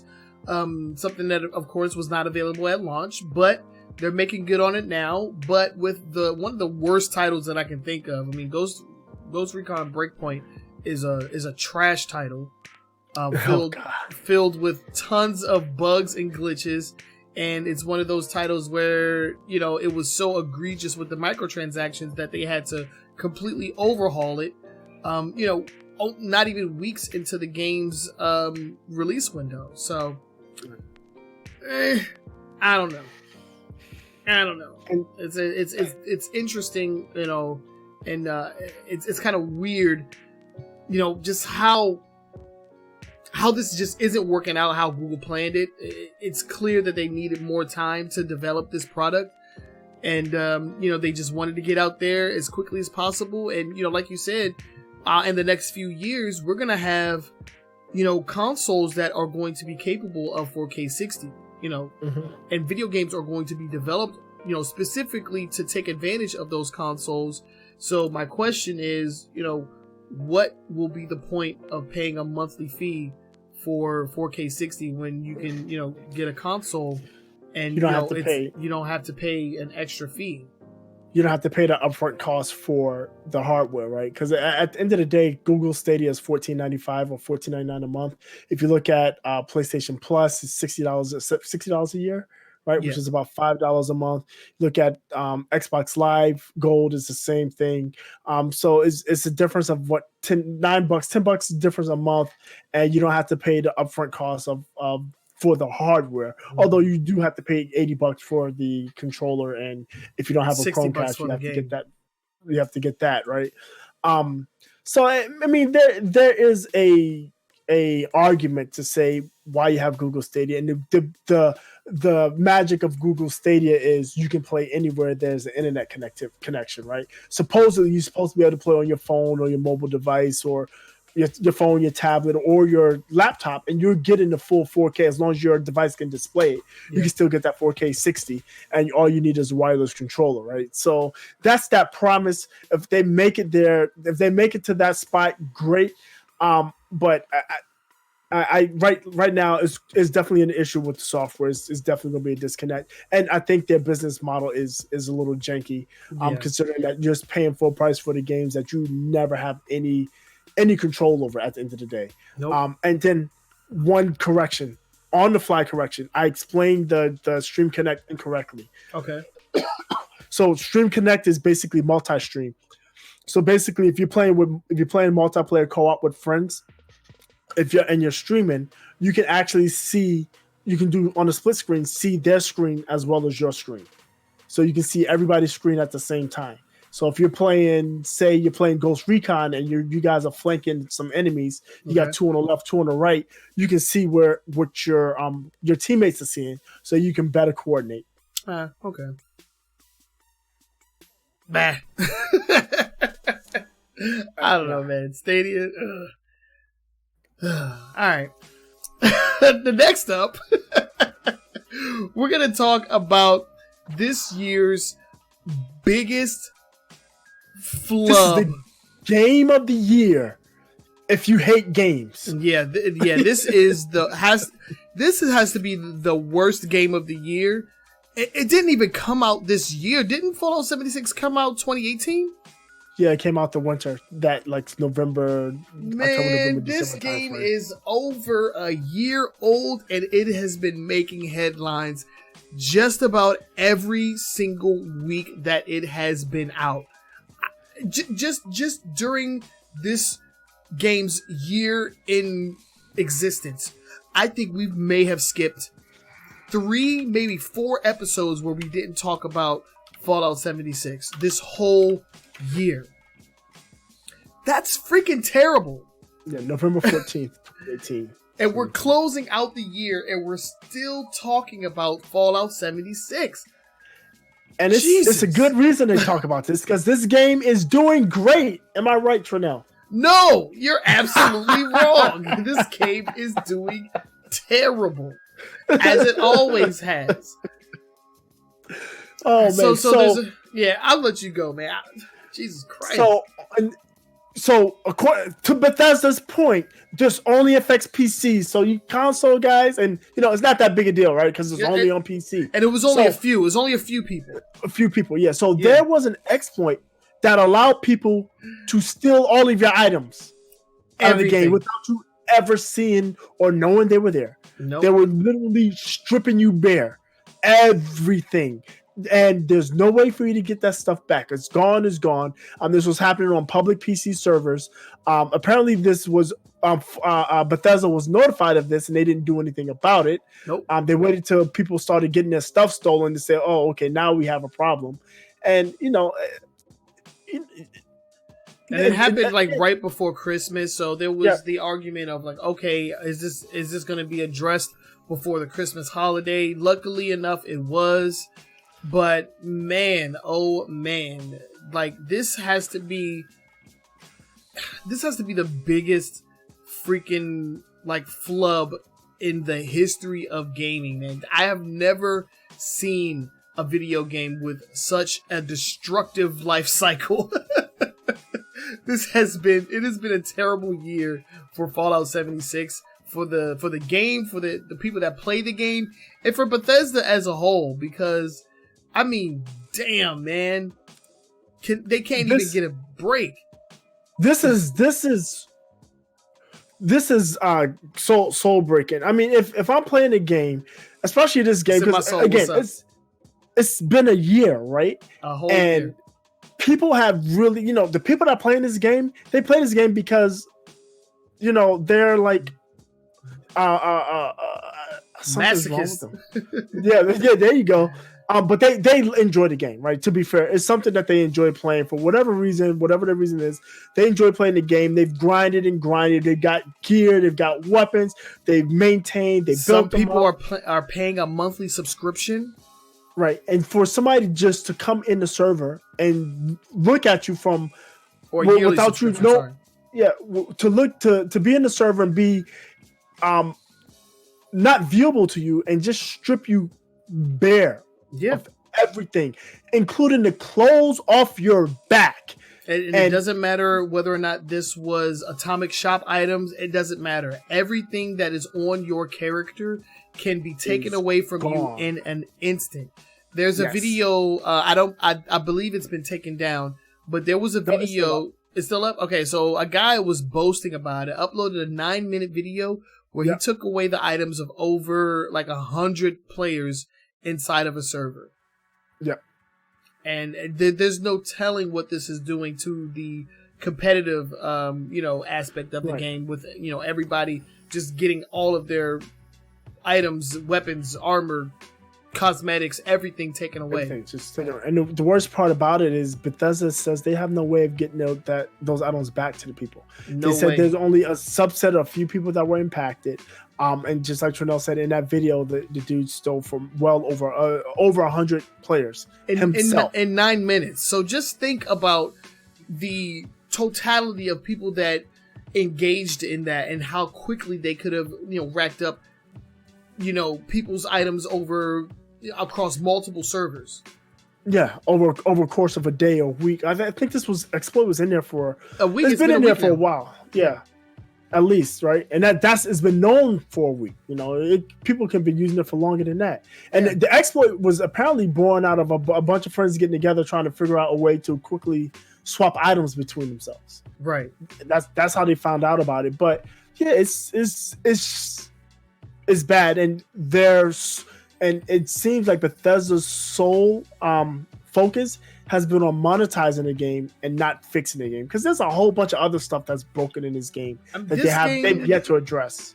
This game was broken when it was conceived because they decided to take this idea of a multiplayer, open world survival game, but using the same engine and same foundation as vanilla Fallout 4.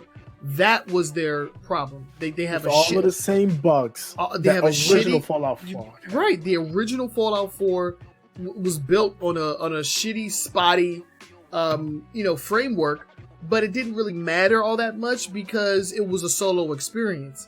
Taking that same shitty framework and then putting multiple people into a server, you could just let this year speak for itself. There was problems with how this was implemented, and Bethesda has done nothing but put band-aids on wounds and say, oh, we hear you, here, create a support ticket. But then the support tickets got freaking damaged and people were doxxed and all your information was put out there. So it's like, man, when it comes to Bethesda, I'm out. I'm done. You're muted. To add insult to injury to this, those who were impacted that had their items stolen, they have to submit a support ticket to get compensated, whatever compensation that's going to be. Yeah, because they can't get their items back. Whether it was something that you grinded for hours for in the game or you paid money for. There's no way for you to get it back. If I was a Fallout 76 player, I would say compensate me by giving me a PlayStation and Spider-Man, and go fuck yourself. Yeah, no, this is trash. I can't. I can't for the life, because think about it. Think about all of the hours people would have put in for the past year playing this game. Because like I said, like we both said, casual players play this game for 10 minutes. It's like, this is trash. The people playing this game are true fans, truly dedicated players, and they truly are in for the grind. And they've lost. It's not about the items they've lost. It's about the time and effort they put in to get those items. And that's what's lost, and that's what Bethesda can't give back, no matter what the compensation they give. Yeah. So we haven't heard anything from Bethesda besides the fact that there will be some kind of compensation. We'll give you guys an update on, whatever that is. But, I mean, damn. I mean, like, at this point, if you're still playing Fallout 76, like, something's up. Like, there are plenty of good games out there that you could be spending your time and money on that are way more rewarding and do not steal from you, or don't allow people to steal from you. Right. And this is atrocious. Additionally, there's no word on whether the people that use the exploit are being punished or not. No, I haven't heard anything about it. I don't even know if it's, detectable. If they can tell. Right, can they find out? Can they determine who unless you're an idiot that uploads a video to YouTube, there's really no way. And a lot of people are doing this on Smurf accounts, because if you remember, during the Christmas holiday, there was a free weekend, so you can just get in with a brand new account for free. You didn't even have to pay anything. So these people, everybody's stuff. They went in with these free Smurf accounts. They used them as mules, stole everything from people, and then transferred it to their main accounts. So, like, how are you even going to catch these people? Right. I mean, there should be a digital footprint, right? But the question is, like you said, with Bethesda using this old tech, this tech that wasn't originally built to be an online service or online game, they probably don't have that stuff built into it. They probably don't. I mean, if they did, the mod community would probably be aware of it and will be doing Bethesda's job for them, like they've been doing for quite some time. But no word on whether or not they'll be able to do it. I mean, I'm sure if there's a way, the community will figure it out.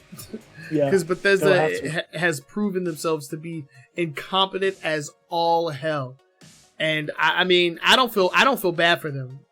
Is it incompetence? I don't know. At this point, I don't know. Or is it just indifference to them? It's like, yeah, whatever. We got their money. We're getting their money. We don't care. I don't know, man. But it definitely matters to me, because I've been a hardcore Bethesda fan since Fallout 3, and I've bought just about every single game that they've put out, and when this was announced, I was like, yeah, that sounds like a bad idea. I'm not doing that. And sure enough, it was the worst idea of 2018 and 19. The worst idea. And 2020, because they're still trying to support this game. They haven't even released the freaking the DLC that brings in the NPCs. And NPCs, yeah. They haven't even done that yet. Like, they don't care. They make sure they got that $100 a year subscription out, though. They make sure they got that out. These guys are full of crap. But yeah, that was this week in Fallout 76, because it's like every freaking week we're talking about these guys, and it's just these guys are trash. These guys are trash indeed. And that's going to end it for our top stories for this week. We would like to get your guys' feedback on any of the stories that we talked about. Let us know. And if you're watching this live in the chat, if after the fact, you can hit us up on Twitter. Just give us your thoughts on everything that happened during the show. Next up, we're going to end things off with our long-form discussion. 2019 has been quite the year for video games. There was a lot that happened that was good. There was a lot that happened that was not so good. Fallout 76 being a perfect example of that. But I want to kind of just generalize everything together and ask the question, was 2019 good for gamers? That's what I want to know. And Boogie, I'll let you go. I'll let you go first. I would say that position for me would be neutral. Was it good for gamers? There were some good things. Okay. Was it bad? Was it bad for gamers? There were some bad things. Mhm. And I think both of them counts. Both of those sides cancel each other out. So the gaming year, the year for gamers was pretty neutral. We didn't move forward. We didn't move back. Okay. We got some new tech. VR still is not going anywhere, even though they're trying to shove it down our throats. We talked about new Half-Life 3, man, or Half-Life Alex. Come on, man. We talked about Fallout and what they've done. Yeah, we talked about Fallout and what they've done, and this has been a common theme for the year. People are backing off of loot boxes, which is great. Yes. Loot boxes are a blight. That's been a good thing for gamers, but all these companies that are backing off of loot boxes are jumping over towards the season pass model, the battle pass, and that's season pass and battle pass, and that's been a hit and miss. Some people have done it well. Some companies have done it not so well. And what that leads to, in my opinion, to me and to us as gamers, is less choice and less opportunity to play games, because instead of these studios making a new game every 2, 3, 4, 5 years, they're spending time developing one single game over that 3, 4, 5 years and charging you $10 every 3 months or $60 a year, or however they want it, whatever model they use, and however they call it, a DLC expansion with season pass. That's what Destiny calls it. Fortnite just has the battle passes every 3 months, which is $10. That's the same tack that Activision's taking with Call of Duty. So we're still in this games as a service model, which I don't think is that great for gaming, because there's less choice. It was already less choice of games out there for us as the industry consolidated, right? Yeah. With Activision and EA and Ubisoft, and now THQ was another big one, started buying up all these studios. Then Microsoft jumped in and started buying up all these studios, and now Google's jumped in and buying up all these studios. Sony's even jumped in and snapped up a couple of studios. So there's mass consolidation, and that mass consolidation just leaves less and less room for games out there. Choice of titles, because when you have these mass conglomerates, they're going to say, we need this type of game, we need a evergreen shooter, we need an evergreen action game, we need a sports game, and we need to make those every year. And or we need to support it for a few years, and we'll have a development team release a sequel every 5 to 7 years. And that seems to be the cycle that we're moving to, and we're kind of stuck in. And that's a bit disappointing. I mean, this year, if you look at it, we didn't have a lot of those huge tentpole single player. I mean, Spider-Man came out in 2018, right? Yep. God of War, Horizon Zero Dawn, Neo. I know they did Neo 2, but Sekiro was like one of the few out there that was just like the single player tentpole games that are just a huge production for a expansive single player experience.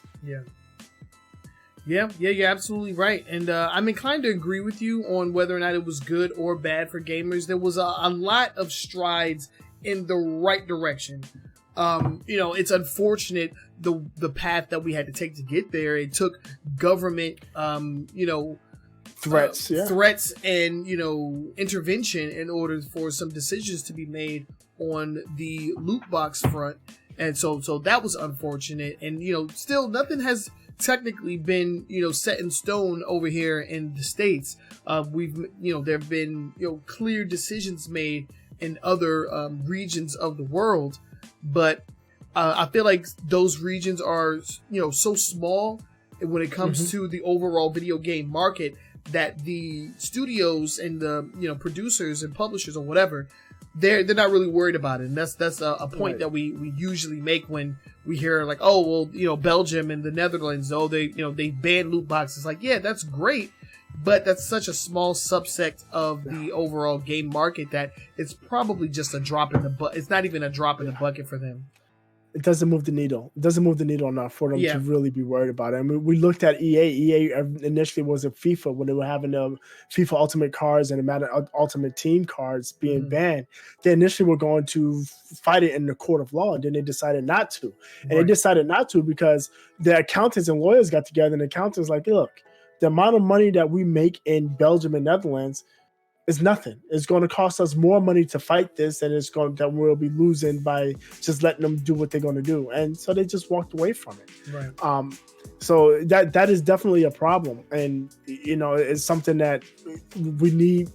The bigger markets, we need the Germanys and the Italies and the UKs and the United States and the Canadians and all of those big markets that have huge ramifications on the revenue of these game companies to also jump in and say what you're doing is wrong and you need to change it.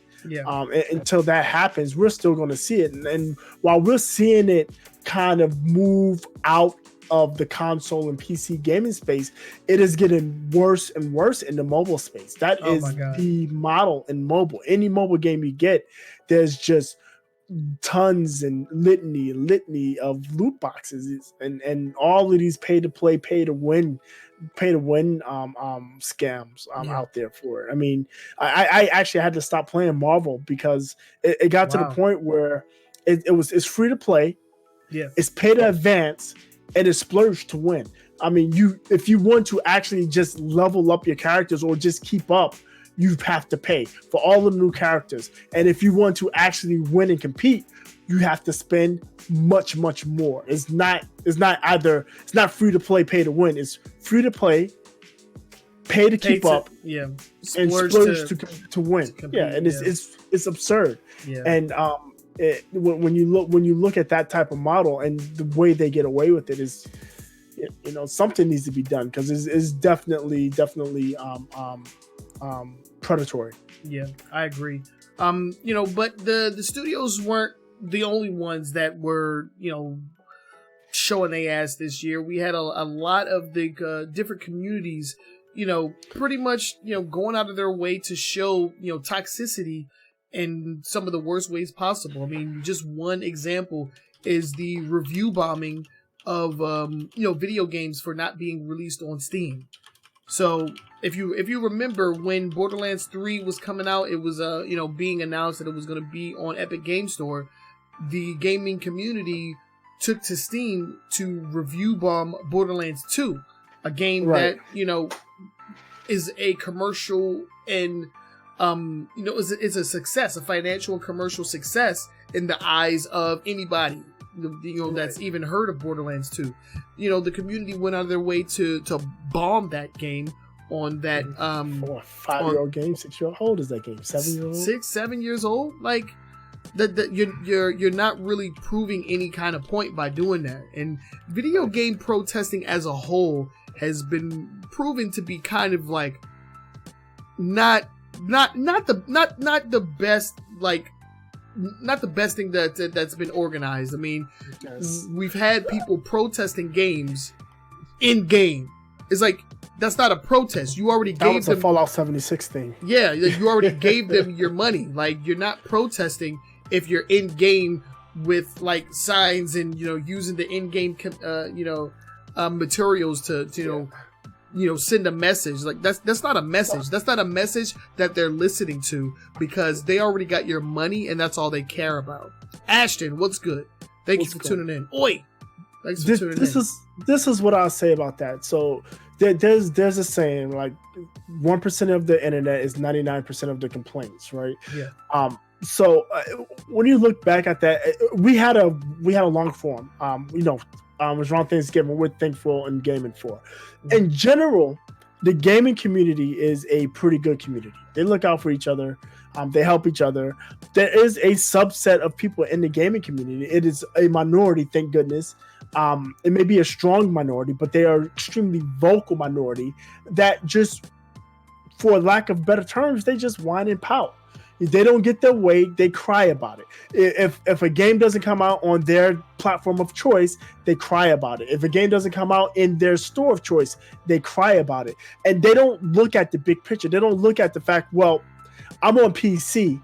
it doesn't matter what store it is. I'm going to be able to play it on my PC. That doesn't matter to them. They just go, well, I like Steam and it's not on Steam, so the world is dying. It's just, overreaction to something that's hugely insignificant, and it's counterproductive because when you look at these exclusivity deals, especially when you look at some of the independent and mid-market, mid-sized type developers, they sign these exclusivity deals because they get paid.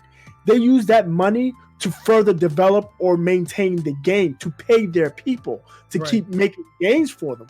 There's a lot of these companies that will send out a game and they just barely make it out, and if that game doesn't do well, they're out of business. It happens. It happens a lot more than you would be aware of.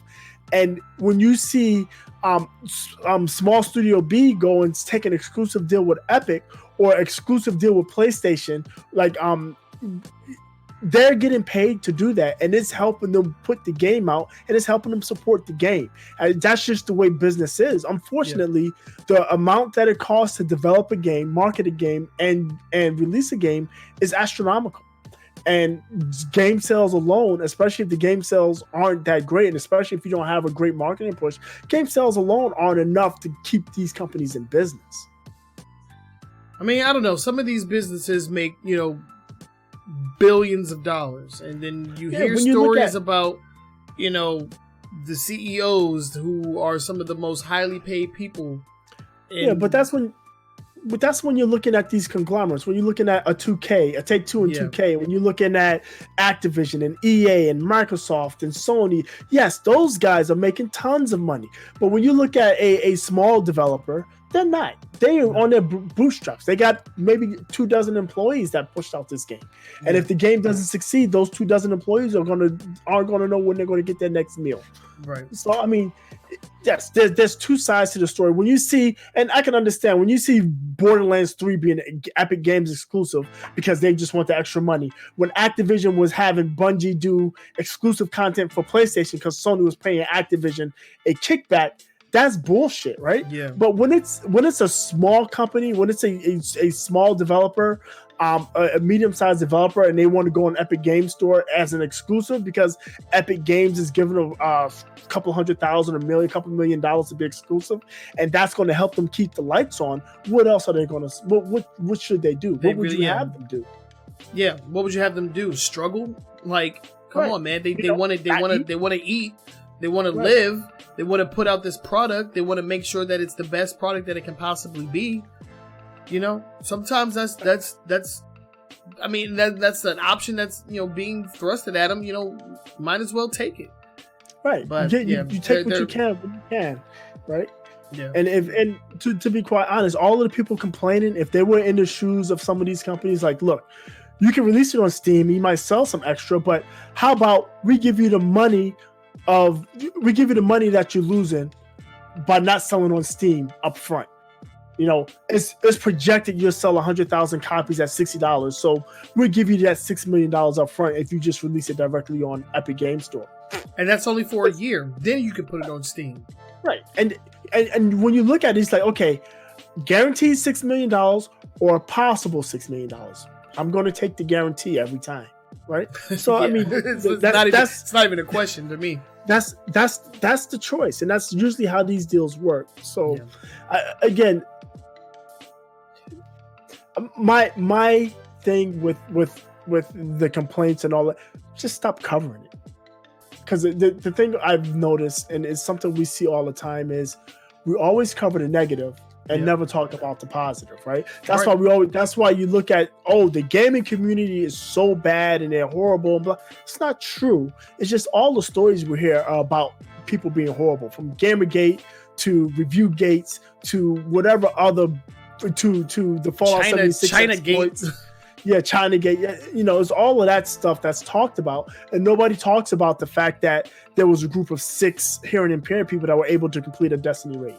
And that's pretty significant considering you need a ton of communication to be able to do these raids, right? Right. So those stories you don't hear about. I mean, it'll be a story about it. It gets buried, and it'll get 10 views. Whereas Borderlands 2 is being review bombed because Epic Games is getting exclusive for Borderlands 3. And you got 10 million views for that, and that story is nonsense.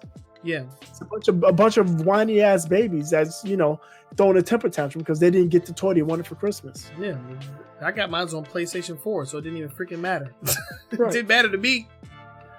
Ridiculous, but yeah.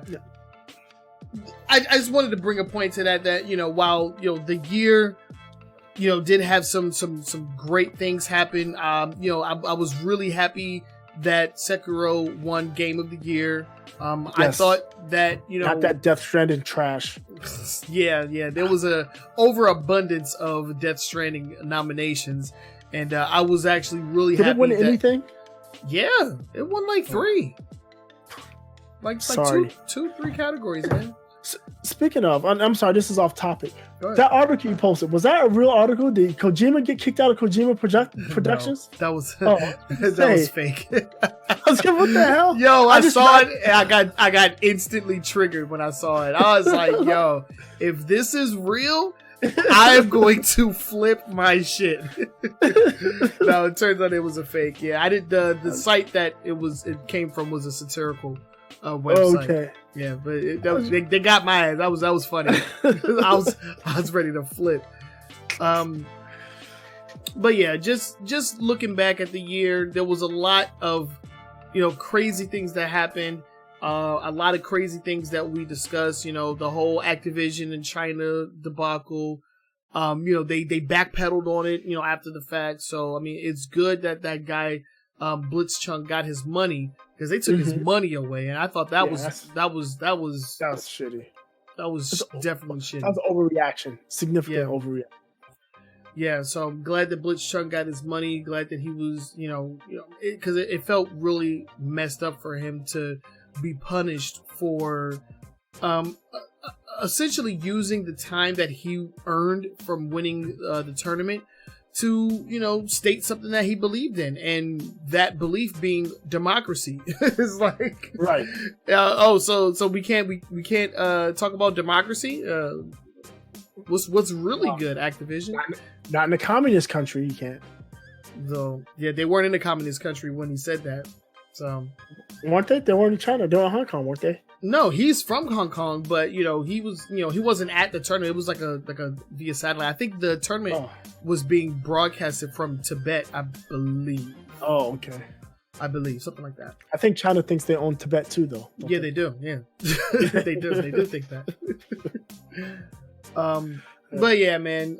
So some of the good highlights of the year, because there wasn't a lot that I can come directly to mind. But every year we talk about this, and that's Games Done Quick, man. They smash records every single year. All of the money goes towards these awesome charities that go towards helping, awesome causes like, cancer research, and all types of good things with that. So Games Done Quick, had another very successful year. Summer Games Done Quick. We did report on that back in the summer. Yeah. So that was dope. E3 this year was actually very entertaining. Wow, Microsoft came hard, didn't they? Yeah, they were always there, essentially. Yeah. And so that was definitely a highlight for me. Something that I was looking forward to. Something that I was hoping for. And hopefully Microsoft can continue in that direction, and just keep going with the games as their main focus, because when they focus on the games, they have success stories like the 360. When they don't focus on the games, is when we get they fall flat like the Xbox One. Yeah, they lost they went for the everything box in the living room instead of the video game box with the Xbox One. That can do everything. Yeah, right. And they try to turn it around, but it's just way too late right now for to. I mean, Microsoft is huge, and it's not like it's a super failure because one, they've always been second. They've never been first, right? Even though 360 ate PlayStation's lunch, but PlayStation still was a dominant console. I think PlayStation owned over 50% of market share. I think Xbox was just under or just above 40, like between 42 and 38%. Yeah. So I mean, yes, PlayStation was huge. PlayStation 3 was still huge, bigger than Xbox, but basically Xbox lost a lot of ground. All the ground they gained on PlayStation 3 with the 360, they lost with the Xbox One, and they have to regain that ground. Yeah. They have promised that they expect to have first party titles released at least every 6 months once they get the studio going out. They bought a ton of studios. They bought a ton of very good studios at that. Yes. So Obsidian. It'd be interesting to see how that works out. And if that's for Game Pass, I'm so happy. Yeah. Every 6 months a new game on Game Pass. That's awesome. Ooh. Yeah. I also want to bring to light some of the commercial darlings of the year. And basically these are games that people went out and made themselves because the studios that they worked with before didn't think it was possible. So Bloodstained Ritual of the Night was made by the original guy and the team behind the Castlevania series. Konami, who, essentially has backed out of gaming for the most part, just didn't want to make Castlevania games anymore. So the director of the franchise went out, funded his own game. And, Bloodstained is a awesome game. It's on Game Pass, and I'm definitely going to be playing that very soon. And I also want to give a huge shout out to the Outer Worlds, who basically just came in and showed Bethesda that they can make a better Fallout style game than them. And because that's essentially what they did. That's what that game is. Yeah, I got to get back to that. The game is good. I played about an hour. And I'm on the home stretch. Yeah, I gotta get back to that. I want to play that. I got to the point where it's like, you better wrap up any loose ends because this is it. Yeah, that's where I'm at right now. Oh, nice. So I'm riding up to the climax, and I can't wait to finish that. But yeah, just a couple shout outs. Do you want to shout out any games in particular that came out this year that you were really happy with, or happy that came out? That came out this year? Yeah. Because I know you happy about Spider-Man, but that was last year. Yeah, that was a whole year. You had to wait to play that. What have I been playing? I've been playing old games. I just have such a backlog. All the games I played this year came out in 17 and 18, so I can't really say. I mean, outside of Outer Worlds, which I played, I think the game is great. I just haven't really gone back to it. Slightly disappointed in Borderlands 3. I wasn't too into that. I actually love Gears. I know that's not popular in this company, but I love Gears because I've never been a Gears multiplayer. I never cared about Gears multiplayer. That never grabbed me. What I cared about in Gears was the actual story, and I thought the Gears story is a good story. I love where it's going, and I need to go back and finish that. What else have I played? I'm trying to think of the games that came out this year that I played. X-Men. I really like. That's another game I need to go back and finish. We should get characters are dope as hell, man. So much better than the last expansion, man. Really? Much better. I haven't touched that game at all. Because I'm an X-Men DLC.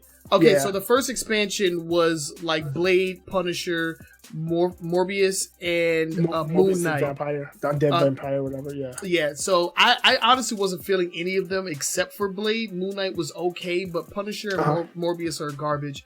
They can keep them, yeah. Iceman, Phoenix, Cable, and Gambit. All four of them are fire. I'm playing that tonight. I'm playing it tonight. I will join you. I will join you. All right. Yeah, we're playing that. They got more. Gambit is my favorite X-Men. He's my favorite X-Men. Always been. Gambit is in there. Battlefront 2 has gotten a lot better. I've heard a lot about Battlefront. Listen, I got that game for $10. That game is worth $100. It sucks that it started It's this weekend loot box. It's because of that stain. People stay away from it. But the game, it looks great. It plays great. It's Star Wars. It's in the Battlefield. It's in the Frostbite engine. So it's basically, if you've played Battlefield 1 or Battlefield 5, you can play Star Wars Battlefront. But it's still a very, very good game. It is a good game, and they keep adding stuff. Yeah, I've heard that.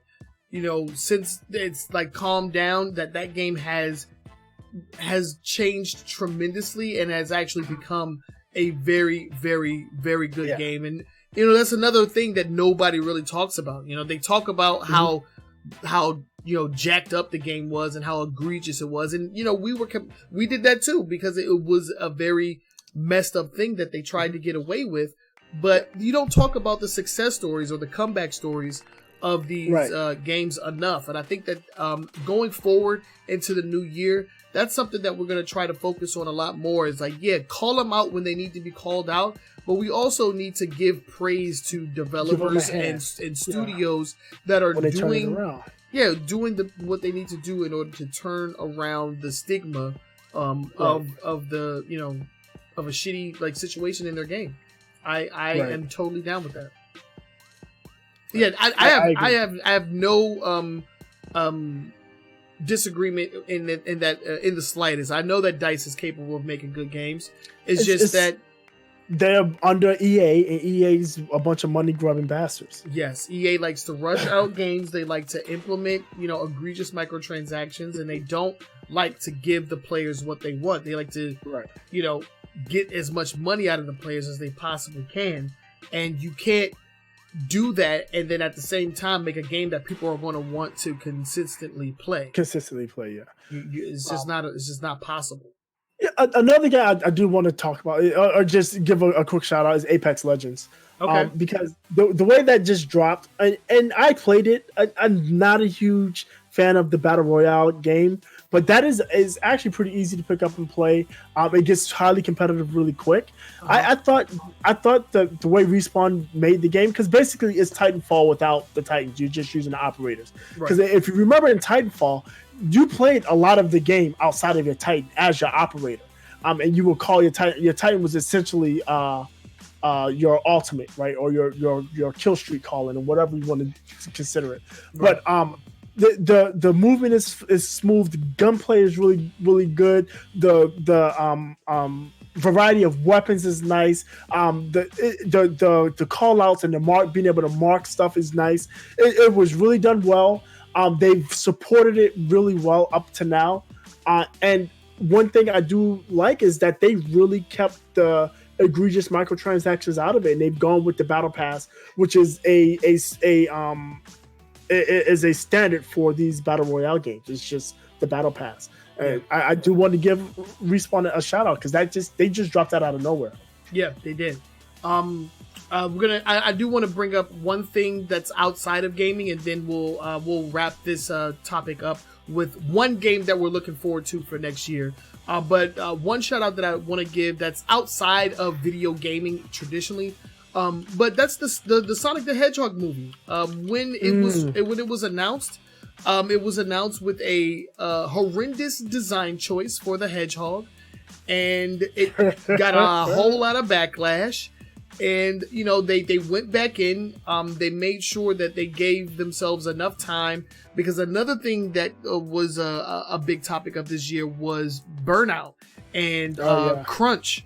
That was super big this year, and it came to light, from these reports from multiple studios. So I'm glad that they were able to essentially go back to the drawing board, redesign the character. And now this looks like, and I feel like they fired the guy that made the first trailer too, because that first trailer was like, the trailer was garbage too. Yeah, it was really bad. It was a really bad trailer. The new trailer makes you want to watch the movie. It makes you want to watch them.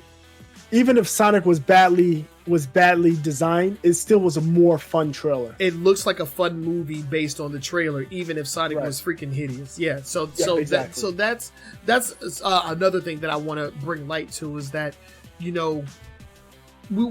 people online may bitch and complain, but at the end of the day, you know, we want to support these kind of things. So if we're telling you that something's jacked up, you know, it's on you to, you know, either, you know, take the information and run with it, or just, you know, do what you need to do for a money grab. And I'm glad that they decided, like, okay, we should probably revise, you know, the Sonic's design for this movie. Right. Otherwise, it may not be It's not going to do well. It may not be it's not going to do well. It may not even be a point of making the movie if we don't, right. You know, change up the design. So I'm happy about that. Anything outside of gaming that you would like to bring attention to? At this point, if I have to think this hard, no. Okay, so yeah, let's wrap it up because we've been on this topic for a while. Our end of the year wrap up. I do want to bring to light a game that I'm very much looking forward to, and it's because Can I guess? Yeah, sure. Neo 2. No, I am looking forward to that game, but that's not the one that I'm looking forward to the most. I'm actually looking forward to that Dragon Ball Kakarot game, man. That show looks fun. It looks so fun, man. It's like what I wanted from the Xenoverse games. I'm not a Dragon Ball. Dragon Ball was just after my time. Yeah, that's my brothers under me. They're big Dragon Ball. What was the other one? Yu-Gi-Oh! And all of that stuff. That was it. Yeah. So yeah. I know that Dragon Ball isn't, you know, the topic of discussion in this company, but that is definitely a game that I'm looking forward to. Neo 2 is definitely a close second. And, you know, speaking of, you know, sword and samurai games, Ghost of Tsushima, I'm glad it isn't canceled. I mean, so far. That's coming out next year now, too. Yeah, that's coming out next year. Wasn't it supposed to be this year? No, they pushed it. It was supposed to be early next year. Now it's pushed late, right? Yeah, there was no release date. And then it was like, you know, it's going to be out early 2020. And then they pushed it back. So, I mean, it's good that they haven't canceled it. So I'm actually really happy about that. Of course, the game from CD Projekt Red. Oh yeah, that's my game. That's your game. Okay, so yeah. That's good. That's gonna be a good one. Yeah. So I actually have 3 games that's going to be a must play for me next year. Okay. That I'm excited for. The first one is CD Projekt Red. Right. I mean CD Projekt Red. Cyberpunk 2077. Yes, Cyberpunk 2077. I'm definitely excited for that. March. Thank you. Love you very much. He's already pre-ordered the $100. Yeah, the deluxe edition. Nice. So thank you, March. So I'm definitely going to be getting into that. 2 other games I'm interested in is The Will of the Wisp, Ori's Blind Forest, Ori and The Will of the Wisp. I'm interested in that. And then the other game is not Avengers as much. I don't know. Avengers, they look like I can't help them being knockoffs, but The Last of Us Part 2 is another game I want to get. I want to finish that story. So Cyberpunk 2077, Ori and the Will of the Wisp, and The Last of Us Part 2 are my 3 must play next year. Okay. Avengers, the more I see about it, the more I hear about it, the more excited I get. I'm still not a big fan of the character models. I don't know why Black Widow looks like an old lady and Captain America looks like a cop heading to a donut shop. But yeah, and Tony Stark looks like a porn star. So I'm not a big fan of their models, the character models, but I am definitely, the more I see of the game, the more interested I get. Yeah, and, they just haven't shown off a lot of the game. I mean, when they announced it, it was like very, very like early in the development, and we've only seen a limited amount of it. So I feel like, you know, we'll get more information on it, and then that will get me more and more excited. But I just can't get hype about a game that I really have no idea how it's gonna play. Exactly. The gameplay that they did show off didn't seem bad, but it didn't seem super engaging as well. You know, when it comes to, I have a very high standard when it comes to superhero video games now, because I play Spider-Man, and so they got to at least live up to that. And they're close, right? Yeah, close. And they're bringing in, you know, multiple more superheroes into the mix. So it's not just going to be the Avengers that we saw on screen. You're gonna have DLC. There's gonna be a live service. So, well, yeah, and the Avengers has always been more, right? Yeah. I mean, hell, Wolverine was an Avenger at one point. I mean, right? Spider-Man's been an Avenger at some point. Spider-Man, So, I mean, we don't know who's gonna be in this game. I just hope that they can make the gameplay at least, on the same level as Spider-Man, because if they can't make it at least there, then I don't know, man. I can't play a game, especially a live service where the gameplay is just run of the mill and it's just kind of boring. I'm gonna need multiple combo strings. I'm gonna need like all of that, and it seems like that's gonna be something that's coming. It's just we haven't seen what it's going to look like yet. We haven't seen enough, and I think it still was an early production of the stuff they've shown us. Yeah. I think we'll see more of it on E3. It doesn't have a release date, does it? It still doesn't have a release date, as far as I know. So, my expectation, I wouldn't be surprised if it's released on next generation in 2021. Yeah, I mean, at this point, it would be. Oh wait, it does have a release date, May 15th. Oh, May 15th, really? Mm-hmm. Yeah. Okay.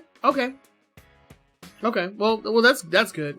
So hopefully by the beginning of next year, we'll start to see more of it. So I'm excited for that too. It's just I haven't set the funds aside yet. Yeah. Yeah, Cyberpunk is based off those plans. Yeah, man, you got to plan for it, dude. Yeah. But yeah, so that was our 2019 year-end recap and review. We hope you guys enjoyed it. It's been a very fun year for video games. A lot has happened, and we just talked about it. If you would like to catch more of us, we do go live every single Saturday around 9:30-ish p.m.-ish is our usual run time. And right. You can always catch the VODs here on Twitch. If you're watching on Facebook, you can catch the VODs there as well. But yeah, just, we like talking about video games, and we're going to do it as long as we can. If you would like to join us on that journey, all you got to do is just hit us with a follow. If you follow us, if you like us, you get notifications for when we go live, because we do want to start, making this more of a community and, kind of like building up. So there will be a lot more things coming from a weekly gaming news show in 2020, and we can't wait to experience that with you guys as well. So for the last time in 2019, we're going to go ahead and head out of here. If you would like to take us on the go, you can do so with your favorite podcasting app. Boogie, fill everybody in on that. Yeah. So we are in the general podcast directory. So whatever podcasting app you use on your Android or on your mobile device, I should say, call out the brands. Whatever mobile device you use and whatever application you use to capture the podcast, we are in there. AWGNS, or Weekly Gaming News Show. We are also directly in iTunes and Google Play. You can go there, leave us some feedback, comments, leave us a rating. That would be great. We are also in TuneIn Radio. What's nice about TuneIn is if you have a smart speaker, your Google Homes, your Amazon Alexas, your Apple AirPods, all you have to do is say the wake up word and ask to play the latest episode of a Weekly Gaming News Show on TuneIn Radio, and it plays it for you. Yeah. And we are on Twitter. We are at AWGNS on Twitter. I am at TrueSonic TV on Twitter. Boogie is at _is_boogie on Twitter, so you can follow us, you can stalk us if you would like. 2020 is going to be a big year for us. We are hoping to create a big community filled with a lot of like-minded people, and we just come together, we talk about video games, because video games are going to change again. we got a new console cycle coming. It's going to be very interesting to see the lead up to these new console releases. Yes. So that's definitely something that I'm looking forward to. In addition to just playing all of the games that I can get my hands on. So yeah, that's gonna end it for 2019. We want to thank everybody that tuned in. We want to thank everybody that helped out with the production. Mount Lover, thank you for being a part of the show. Oshikuru, thank you for being a part of the show as well. It's in my soul. Ashton, thank you for tuning in. Maury Jin, Garchomp, all of the OG homies. We want to thank all of you guys, and we hope to see you all next year with a weekly gaming news show. But until then, we are your hosts. My name is Trinell. I'm Todd. And we will catch you all next year. Peace out. All right. All right.